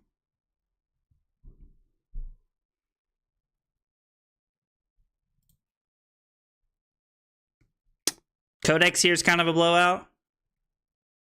I knew what I was drawing into. That was an absolutely incredibly dumb block.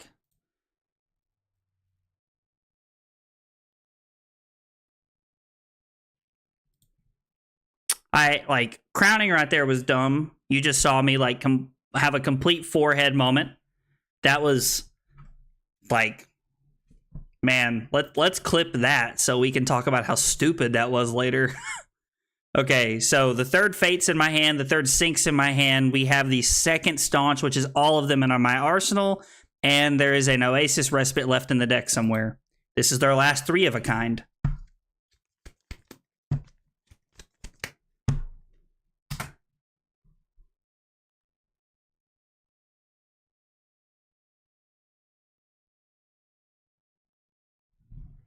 Oh, they played the Premeditate from Arsenal. I was like, wait a second. It's like, that's just cheating.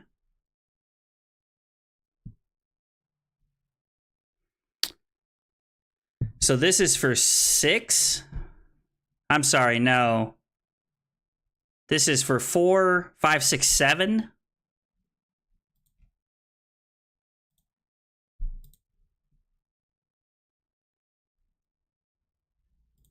Let's go Staunch.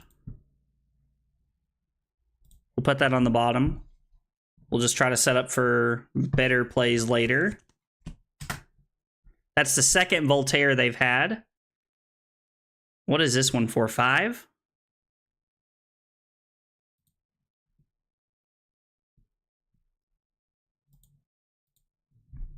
Like, this is literally everything they can do.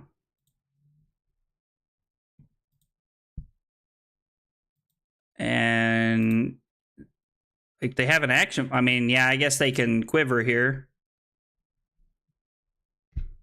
This is for 3.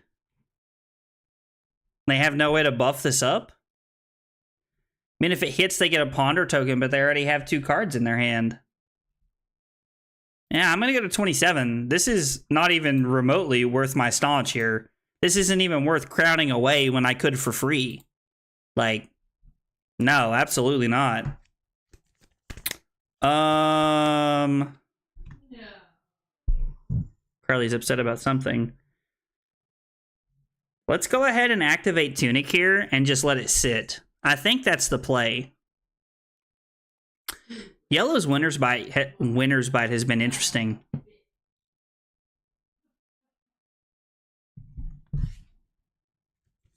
I think yellow winter's bite is more targeted for the mirror than I think it is anything else, if you want the truth, because it plays around Tunic.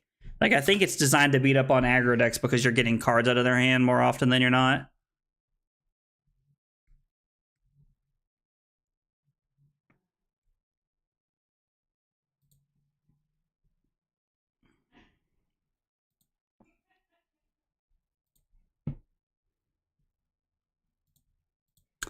So we're going to have one floating here. One resource floating.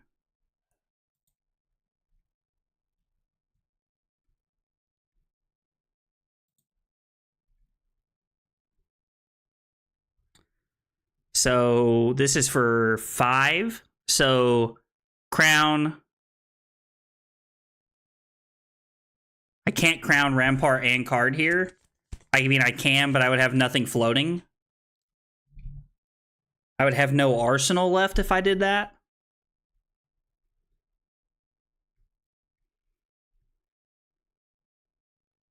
I also can't staunch here without giving away an arsenal. I can block 4, take 1, go to 26, and then give them a 6-card hand. I don't really like that either. I think I like blocking this out better than I do anything else.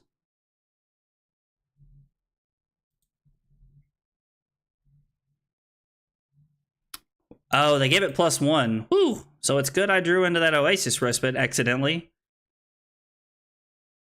Yeah, it would have been very poor for me had I not done that.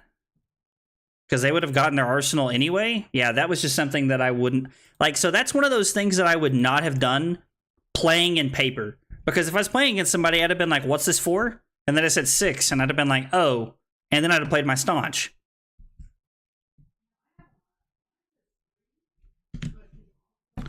What is this going to be? So, Endless Arrow here is for 4. So...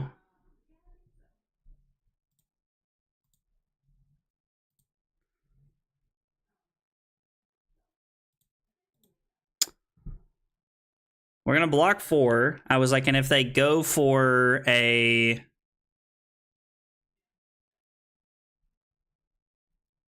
five no-go again.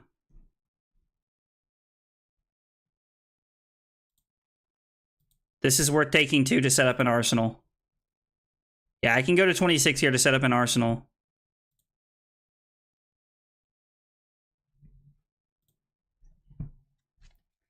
There's what, 2 codexes left?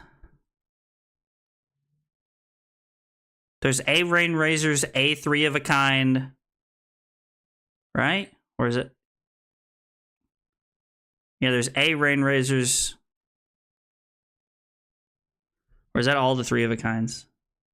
That's all the 3 of a kinds. There's one Rain Razors left, and there's 2 codexes left. Okay. 26 points is a lot, but 26 points can also not be a lot. So they pick go again. So this is for 4. So let's pitch mulch here because we're going to pitch stack mulch earth card together. We're going to block choke slam and rampart here, block for 4. Now, this could be a codex turn. And if it is, it's bad for us. Yeah, I'll pay 1 here. That's fine. I don't want to discard a card. The option is discard Spinal Crush if I was going to. I think I'd rather just pay 1, maybe not block with Rampart again, and then have 2. My opponent passes. Well, it just so happens that they pass to me on a turn when I get to have Spinal Crush, where they're forced to give me...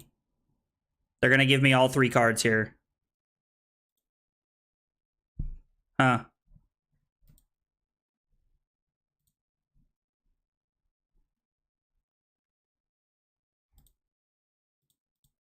I mean, yeah, we'll just throw 10 at our opponent.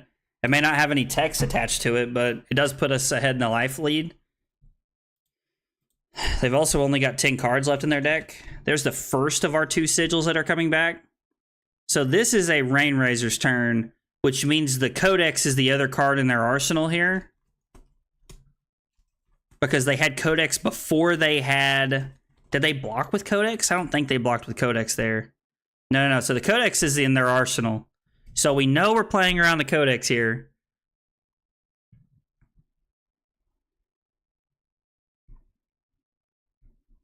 If the Rainrazors is in their arsenal, then they get to...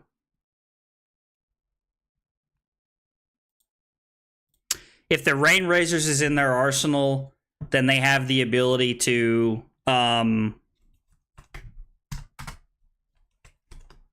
to reload, which is something I needed to play around right there. So it was the Codex. Good call. Look at me knowing things about this game. Crazy. It's almost like I put in way too many hours to not do something right every now and again.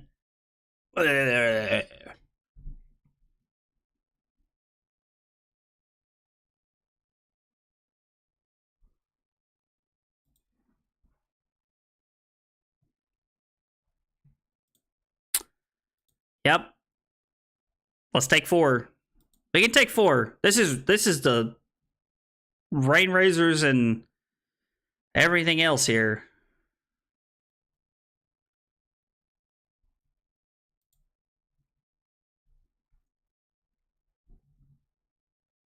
Bolton shot for 6.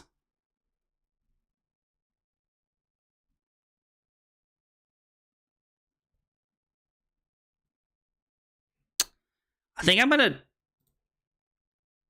actually think I just have to take 6 here, which sounds crazy. Well, it sounds crazy because it is crazy. Yeah, I have to take 6 here. Unfortunately, give them a 6-card hand, and I'm at 16. Then I'm going to go back to 19. Okay, so them playing their Codex there was not a good play by them. We have to draw something pretty bad here. So, yeah, this is for 6.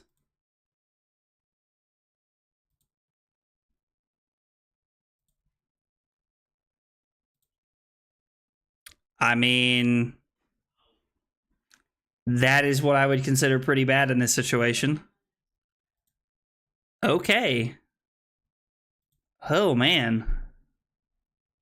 This is a perfect example of why not knowing your pitch stack to a T will kill you.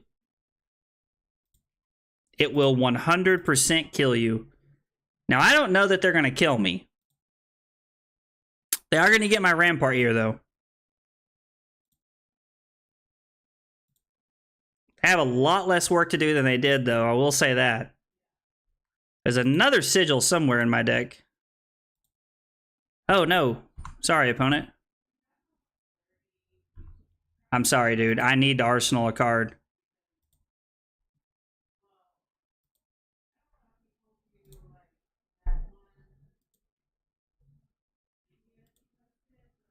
Okay. They flip a Heat Seeker.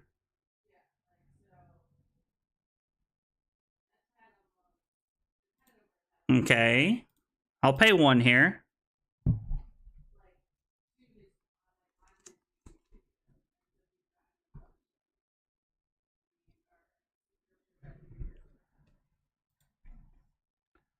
I mean, I don't really care about the effect, but I'm just going to block 3 here. This must be a 0-cost arrow, or they just want to throw this.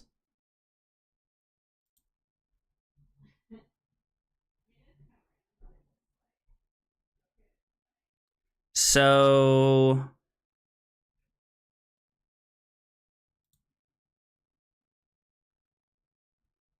we had 1 floating already.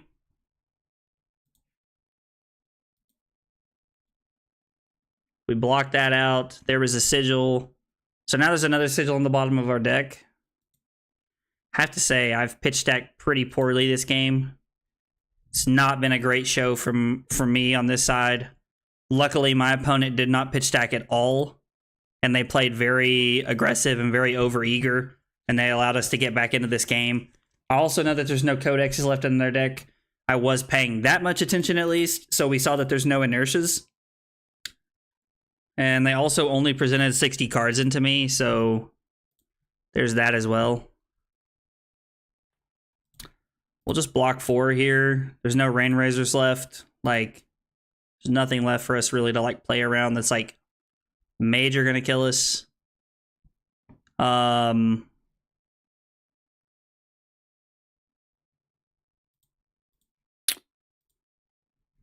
We'll just block 6 here. Like, have no reason to take any damage. And then I don't even care if they have an extra card. We're just going to go to 12. And then we're just going to Arsenal because we have Tunic Crown. Yeah, and then you just concede. All right. At least they realized they couldn't win at the end of the game. Okay. Well, 3-0 on the evening. It's been a pretty good run so far. Let's see. We were playing on Talishar. We played against Alexi. We went first. We won. They did not pitch stack very well and ran through their gas first cycle. So I mean, if you've played this matchup from either side of the coin, you know that if you're playing your gas on turn 1, like on your first cycle, that like you're just not gonna win the game. All right, let's get one more in here. We got 3 games in. I'd like to get one more in. Oh, we're playing the mirror. That's fun. I haven't played the mirror in a while. Hi, and good luck, opponent. We're going to leave in Anothos. We're going to bring in Vambrace. And we're going to have Tunic Crown and the legs. I honestly cannot remember for the life of me what I cut from the mirror. I think I cut all the life gain garbage. That's not really where I want to be. I don't think the Art of War is where I want to be either. And maybe shuffling back in Pulverizes. I honestly can't really remember if I play the Remembrance or not. This is a very long, drug-out game that's very based on second cycle. Oh, I think I'd rather have this than not have it. Yeah, let's try it like this. They're playing Sledge and Crater Fist.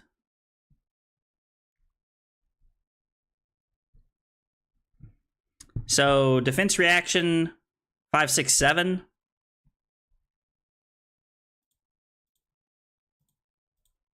I mean, dominated damage here.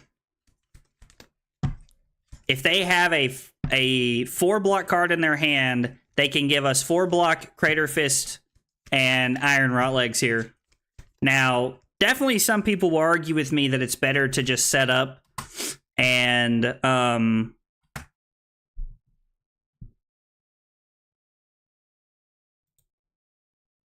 okay, so we push through 3 damage and take 1 card out of their deck.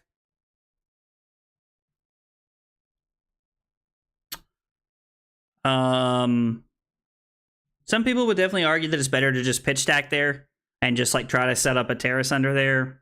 I don't hate that. What do we get? We got a Command and Conquer. They could have pitched both the Command and Conquers there. Kind of surprised they didn't, if y'all want the truth.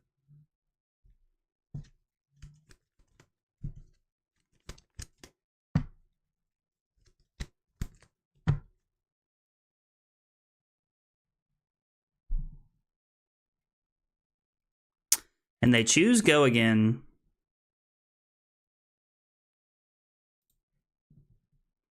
Well, let's go Fate Foreseen here to start. We'll bottom that. That's fine to bottom. Earth reaction in our first hand of the second cycle.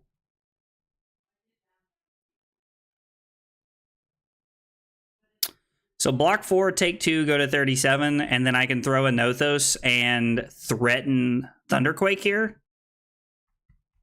Or I can block with both my Thunderquakes, throw for 4, and then Arsenal Brother Than Arm. Brother in Arms, which I'm not a huge fan of, if you want the truth.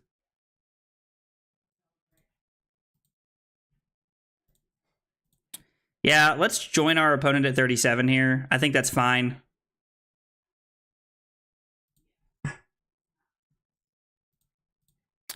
Now let's see how they block, because this will tell us if we're going to get to push through any damage or not. The Oldhim mirror is very tricky, and still something I'm not entirely I'm not entirely there with yet, if you want the truth. Take 3. You love to see it.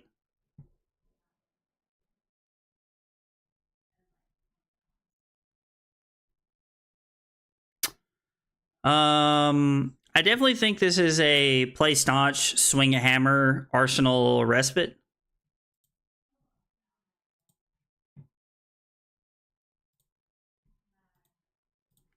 Like, if I'm like using staunches to cover up hammer is not great. I definitely agree on that front, but this is fun because if they just give us like, they don't know we can't activate Vambrace here. Our opponent is definitely playing an outdated list. I don't hate Iron Rot Legs here over Ironhide Legs. That's something I've been going back and forth on, honestly. But I really like Ironhide Legs into the Lexi matchup. I do think it helps a lot there. I have an Oasis Respite, so I'm just not gonna use Vambrace here. Let's see. Let's keep track of that this game. I got a napkin here. I'm gonna write that down on. That's one time I've used Vambrace this game, and it's been relevant. They use Tunic Crown on their own turn.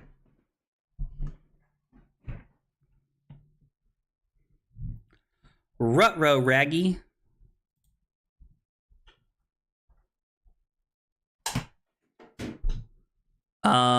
So we just get to go Tunic Respite, Fate Foreseen. Or we could go Command and Conquer, Tunic Respite. Then I get to throw a Command and Conquer, and then Arsenal Command and Conquer.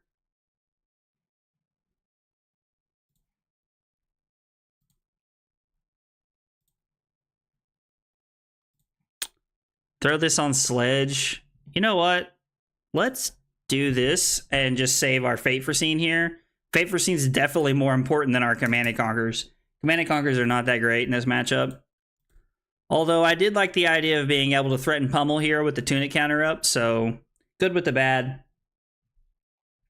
Guys, if y'all are hanging out tonight watching me play Oldhim, I really appreciate it.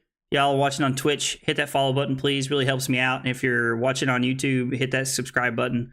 Really makes my life a lot easier, and I appreciate your all support, guys. I know Oldham's been around for a while, and he's honestly just kind of the same gameplay all the time, but if you guys want the truth, I thoroughly enjoy playing Oldhim.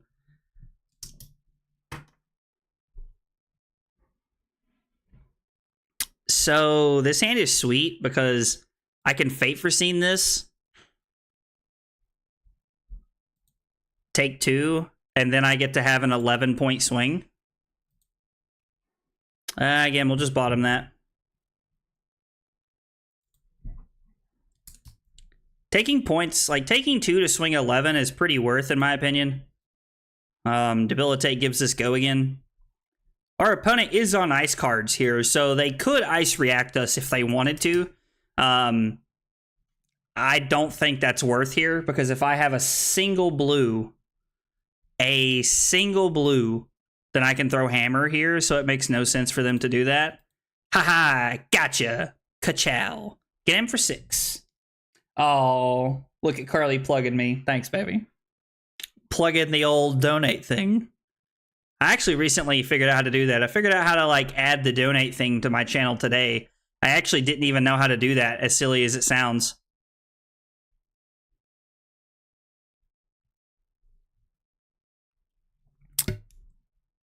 So I can sink and throw 8.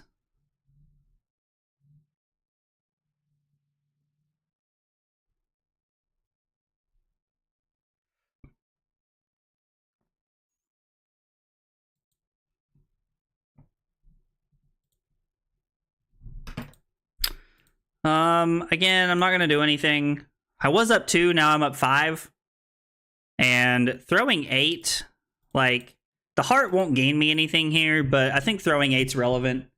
Just kind of like pushes damage here. And honestly, the mirror is kind of pushing as much damage as humanly possible all the time.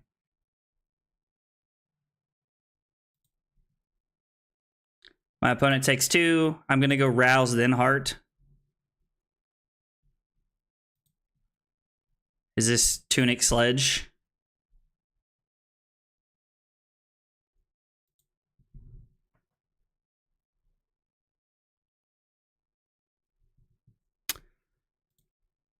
We're up 7 points. Let's keep our life lead here.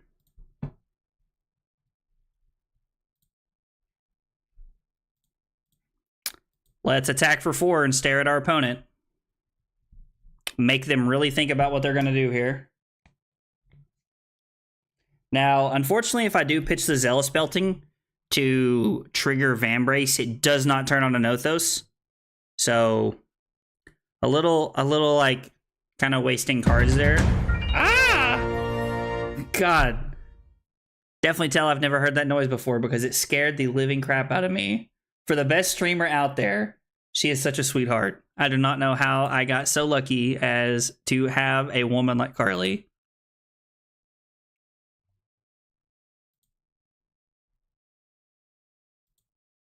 I'm also gonna have to turn that noise down. That like obliterated my eardrums when it went off.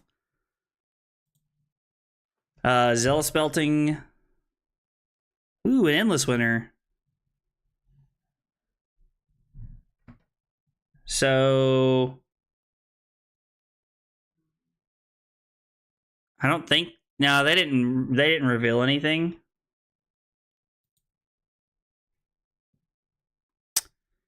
So block Buckling Blow, disable, take 2, and then swing another 11-point turn. Seems like a solid play.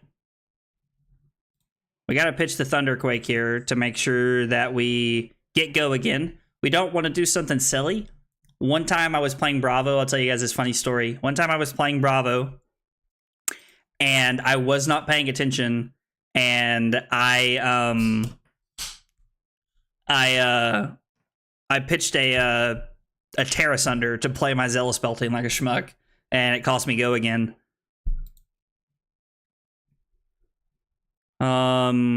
I mean, yeah, let's activate Vambrace.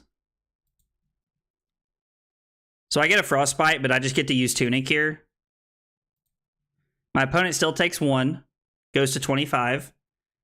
And then when oh no, I played myself. Because when I activate Tunic, I'll get another Frostbite. Ah, well played. Well played, opponent. That was me not paying attention. Well played.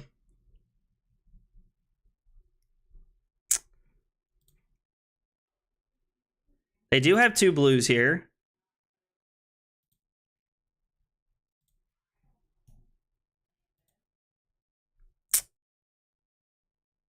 Huh.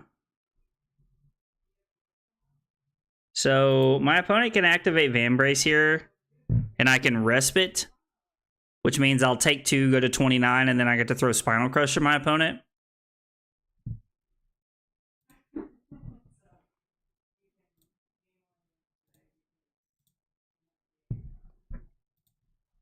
Oh, they don't have Vambrace. I'm such a schmuck. I'm taking 1.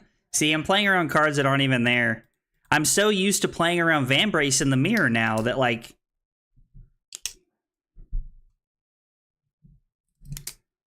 So that was the second time I've activated Vambrace, even if it was a mistake. Yeah, that was a mistake to activate Vambrace. I pushed through a damage, but I gave up my go again turn, which was pretty dumb. Really put me in an awkward spot. My turn is probably going to be... So they're going to block all 10 here. They give us 2 cards to block all 10. If they throw Sledge at me, I'm going to block with 2 cards.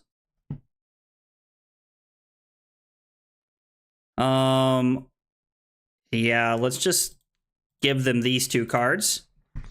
And then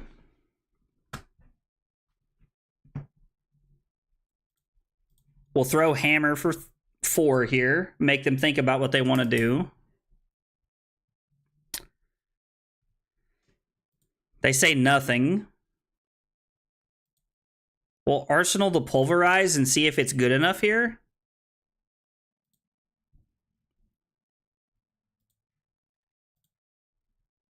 Definitely not good enough.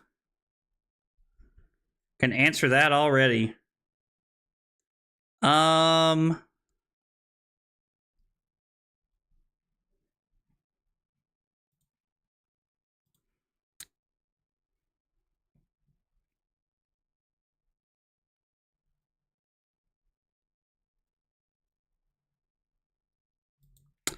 Let's go ahead and sink below here.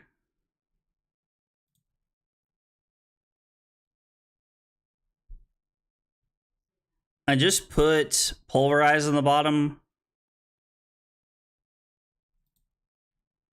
So let's sink the terrace under. That'll put 2 blues next to the pulverize. And then we'll go 7 on the Enlighten Strike here.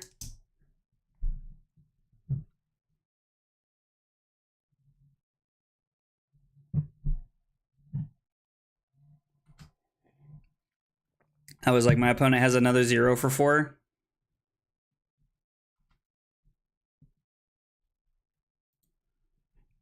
Well, Arsenal the Pummel, it's like it's a very good value play here.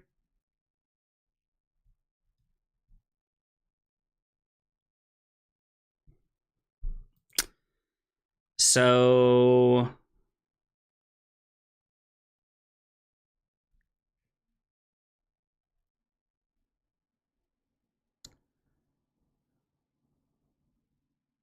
let's go Tunic Crown.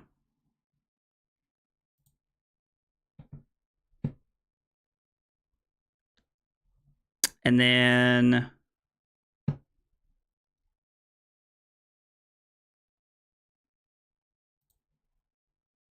block Buckling Blow.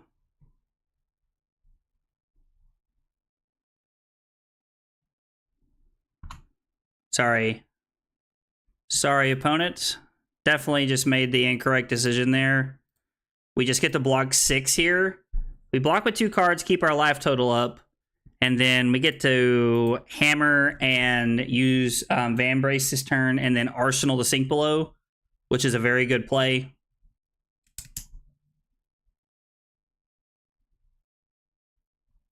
My opponent just presented more cards into me, and that's why they're up on cards right now.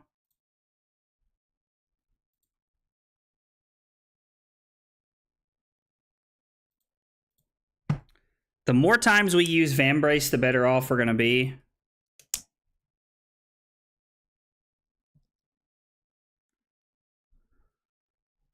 Huh. So this feels like a pummel. Could just be a buckling blow.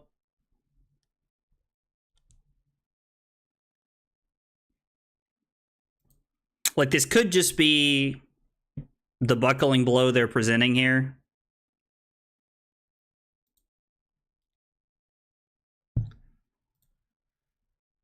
We'll just pay 2 to cover this up.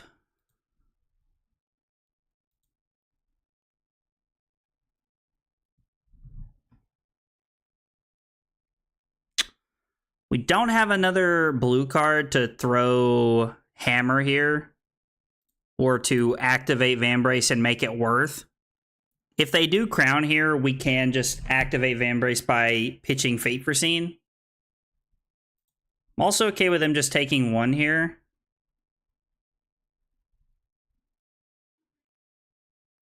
I think this is better in my arsenal. Being able to keep 2 cards here has a lot of value, because I can block with 1 card.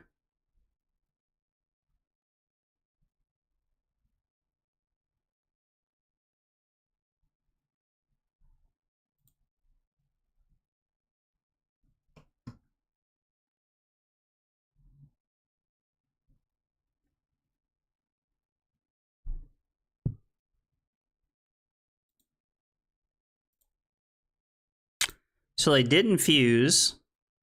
And they ended up using Tunic anyway. Let's go Fate for Scene. We'll bottom that card.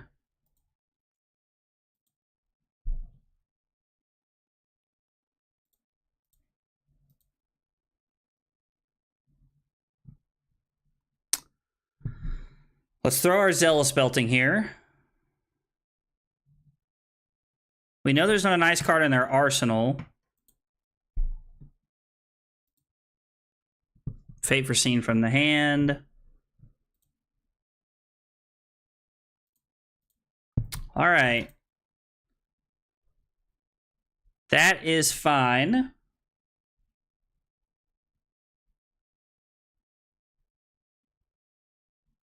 I mean, again, if our opponent wants to take 3 here to go to 18, like, we now have a 10-point life lead.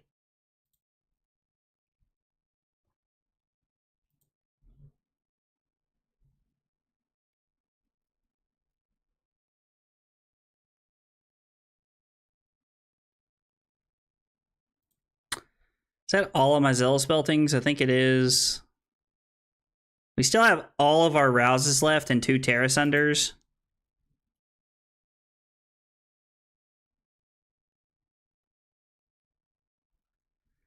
So I can block E-Strike, take 6, go to 22, and then hammer Vambrace.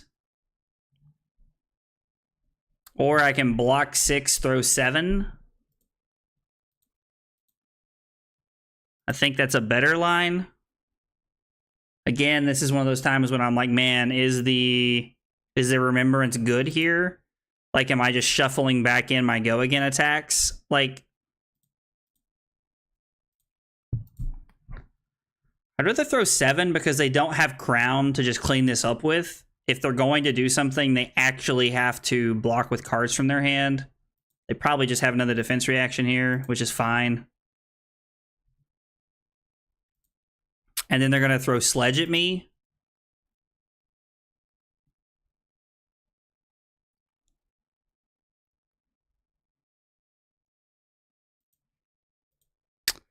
I'm going to take 3, go to 22 to throw 10 here. Being able to throw 10 is very worth. We have to find a way to get more cards out of my opponent's deck here.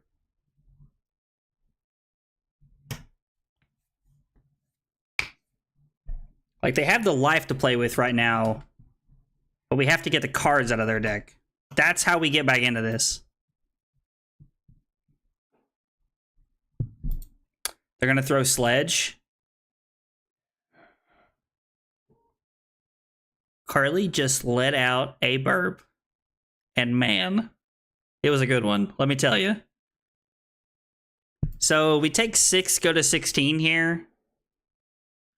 I honestly feel like this is an Ironhide Legs turn. Well, no, probably not. Let's just take 6 here. So Tunic Sledge is like very comparable to like what we're doing here almost every turn.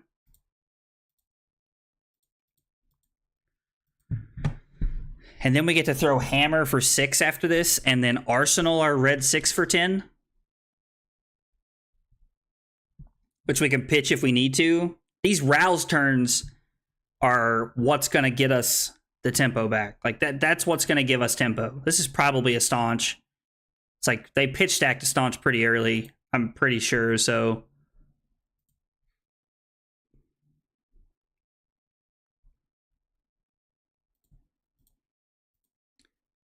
Now, if you want to throw your Hammer, you have to take this. I mean, I guess you can block this if you want. See, they block 6 here to not take damage.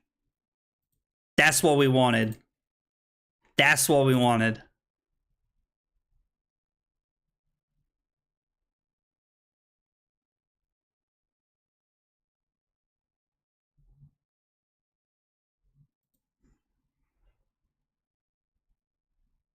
So I'm pretty sure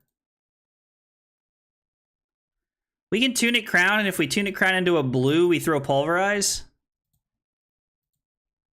Like, that's a pretty good line. That's a pretty good line here.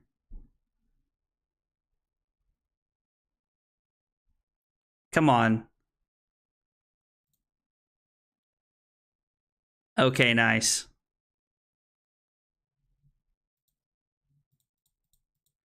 Let's go. Throw that pulverize. I mean, maybe we're supposed to pitch debilitate, reveal spinal, disable for Rouse. No, we can't do that because there's absolutely no way for us to yellow staunch. Oh, they're on Michael Fang's list. They came prepared to play the mirror, boy. So they're going to take 2.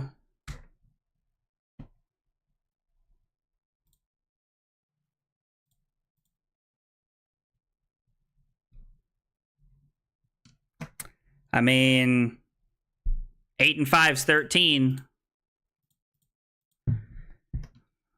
All right, well, at least I know how to pitch stack a little bit. I'll give myself that. I'm not completely like playing like a putz tonight. Only moderately playing like a putz. Now we're starting to take cards out of my opponent's deck. Let's go. I know he's got a blue and a red staunch pitch stack somewhere. He pitched them together. He pitched a red staunch early, which is the one he just saw, which means it should be blue and red staunch coming up now, I think.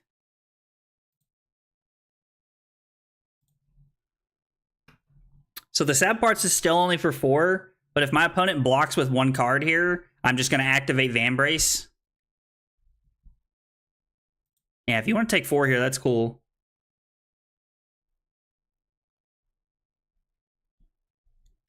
I'd rather have Arsenal. Oh.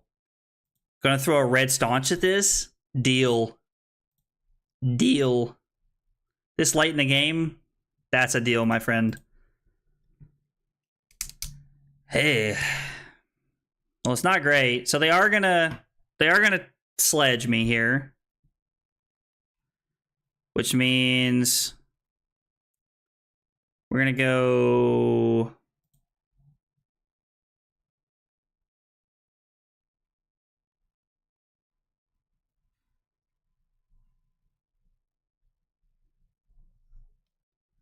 So we block Spinal, throw Hammer, Arsenal Pulverize.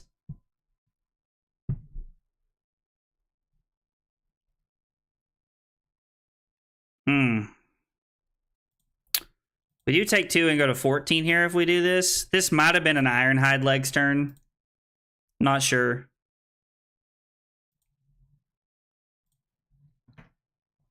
We might have just supposed to block with Pulverize there and throw Spinal. Like, maybe that's what we're supposed to do. If he blocks with 1 card, I am going to activate Vambrace. If he blocks with 2 cards, like this... Oh, man, he could have a Command and Conquer in his arsenal. That would really take the wind out of my sails here. He can't Command and Conquer pummel me, so as long as I... we're taking a little bit of a risk here. Because I think he has 2 Command and Conquers left in his deck. We are taking a little bit of a risk here. Alright, get rid of this. We don't want to look at E-Strike.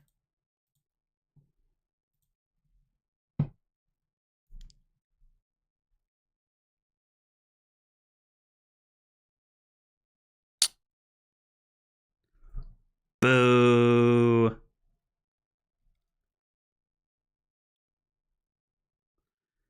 Yeah, the pummel's gonna get us. There's no way around that. Absolutely no way around that here.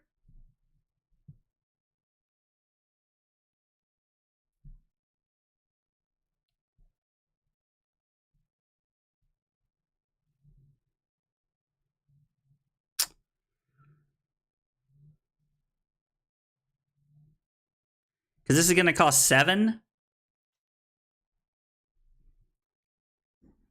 Which means this will cost 1.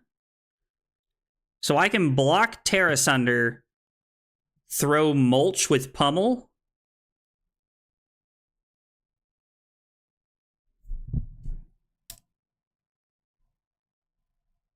right? Because this is going to make this cost 1.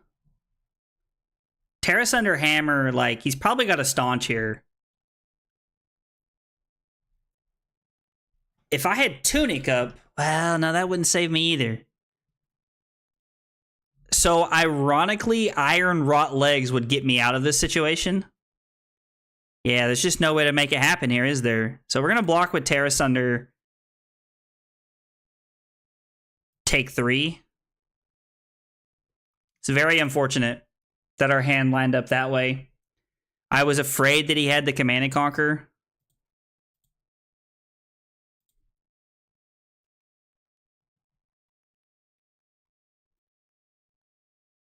Now, if he has another red Staunch here, which I know he has at least one more in his deck. So if he has red Staunch, he can pitch 2 blues here and cover it all up. Uh-oh. Don't have a defense reaction. If you have to play a Staunch here to get out of this, that's okay with me, because you got to pitch a card to play your Staunch here. Oh, is he looking for something to do? No, he's going to play blue Staunch. Okay, he must have known that was on top. Good play from our opponent there. And he's forced to pass. And now we just get to throw 8 at him and arsenal a Sink Below here. Puts us in a pretty decent spot.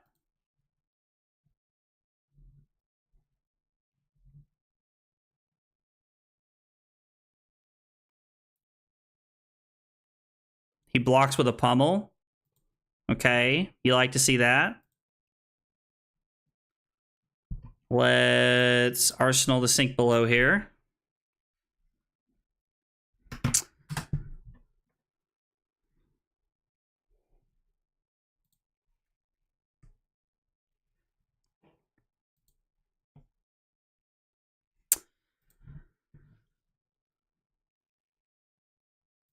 So we get to Sink Below. Let's sink the... I don't think we're going to sink anything here.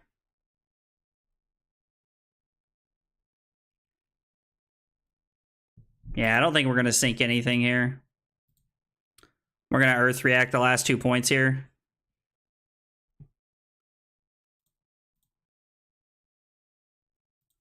Yep, so we'll cover it all up here.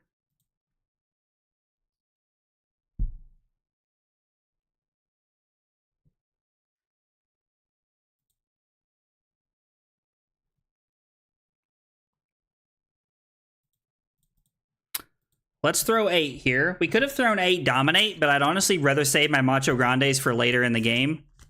I'd rather my opponent just give me like 2 or 3 cards right here. Okay. But that means you can't... You took nothing, but it also means you can't attack me here. Not unless you have like a Command and Conquer or something. You gonna sledge me now? Interesting.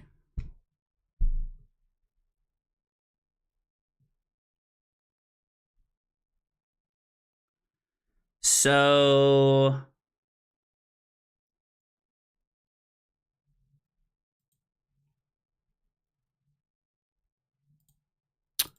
let's block 3 Earth React. I definitely should have blocked with the Glacial Footsteps. That was a misstep on my part. I just wasn't thinking and just threw one of my cards there.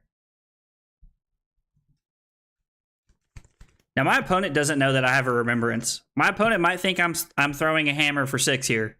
Like, that's the thing, is like late game, they have to play around this. Also, yeah, I think we're shuffling back in go again attacks here. Interesting.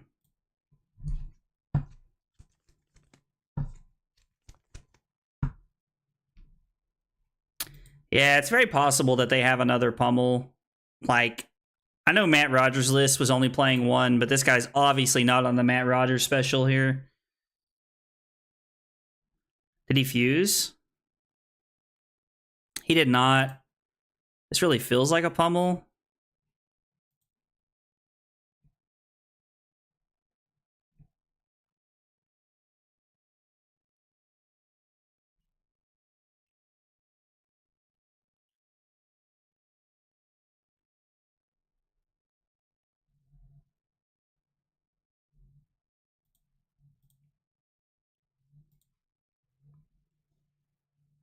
Yeah, I think this is a pummel. Which means we'll take 5. Go to 5.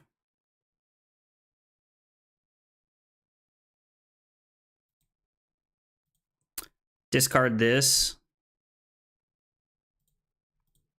And then I'm actually not able to activate Vambrace here because of my opponent's play. Having multiple pummels is very relevant in the mirror. I think Matt Rogers was trying to stack the mirror by simply playing by just simply playing as many go again attacks as possible. So they're gonna Tunic hammer me here.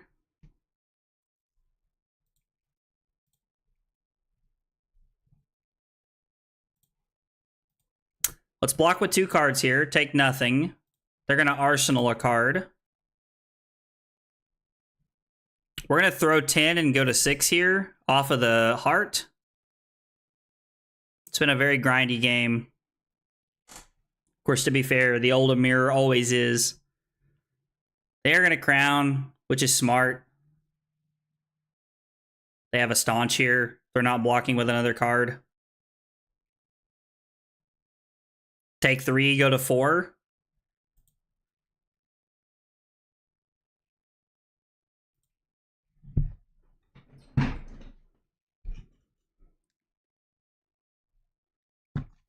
Do I take 3 and go to 3 to throw Terra Sunder Hammer?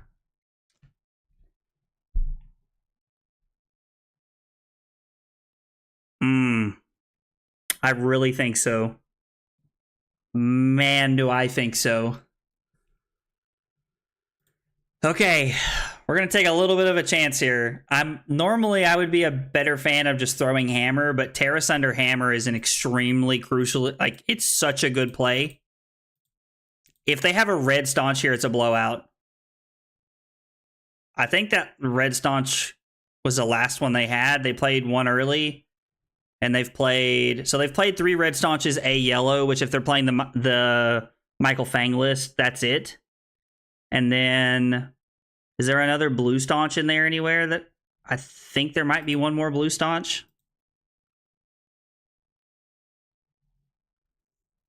The only good news, well, I guess they can still hammer me here. They did manage to cover that up.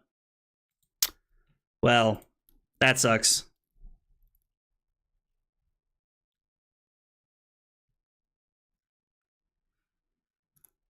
For 7,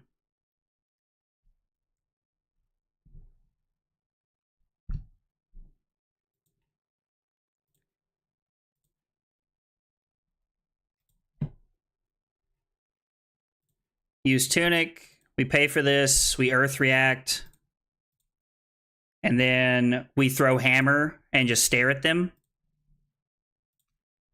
Make them decide what they want to do here. I mean, again, unfortunately, we are lower on cards than they are, but... Okay. So they take 1, go to 3, and join us?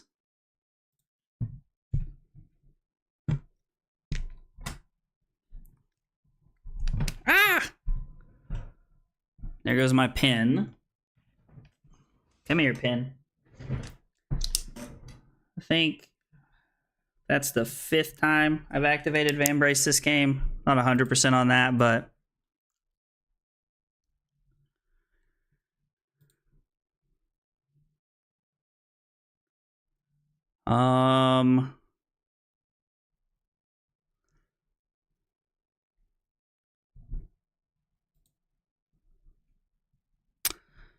We blocking Debilitate and Footsteps here.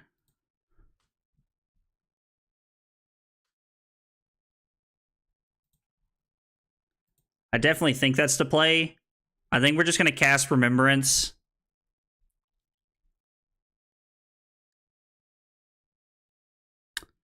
So that's all their staunches. We've seen all the staunches they could possibly have, unless they're playing 2 yellow ones, which Michael Fang was not. So we throw 4, they give us 2 cards, we cast Remembrance. I think that's the play here. They have to give us 2 cards.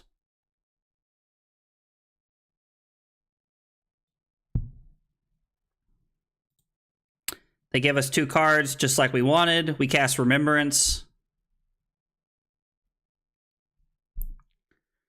What cards can we shuffle back in that are going to matter? My first thought is to shuffle back in Go Again attacks. Like, the Red Thunderquake is obviously good. We can like,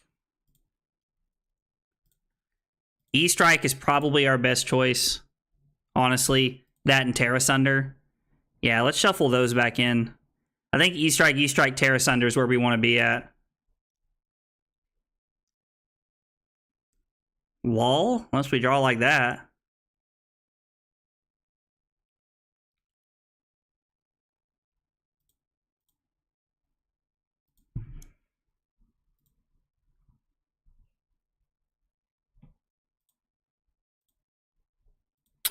Let's come in for 7. We can use Tunic to activate Vambrace here. Oh, Carly's yelling about something.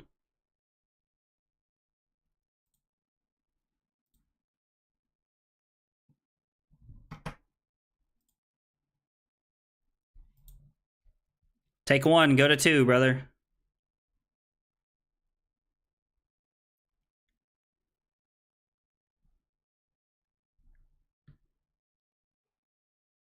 Cranial Crush and Tunic. Go to 1. To throw Terra Sunder Hammer.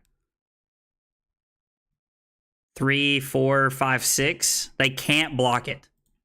It's not there. I do not think it's possible for them to block it. This might be one of the craziest things I've done in a while. Go to 1. Go to 1 when my opponent is not at 1 in the Oldhim mirror is wild. Being down 1 point in the Oldhim mirror is like being down 4 points in an aggro mirror. I obviously just made those numbers up. There's nothing to support my math there, but that is how it feels.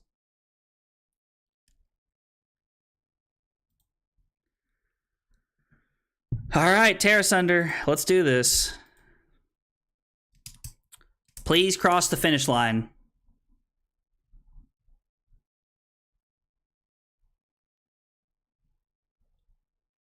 Earth React, go to 1. Discard your last 2 cards.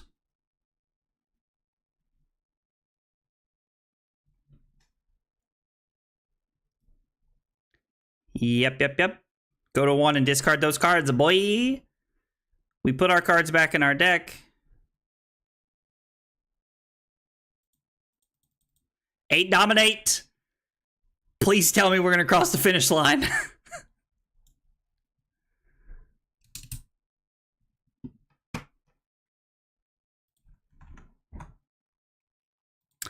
Shoo! Wow, that was a game.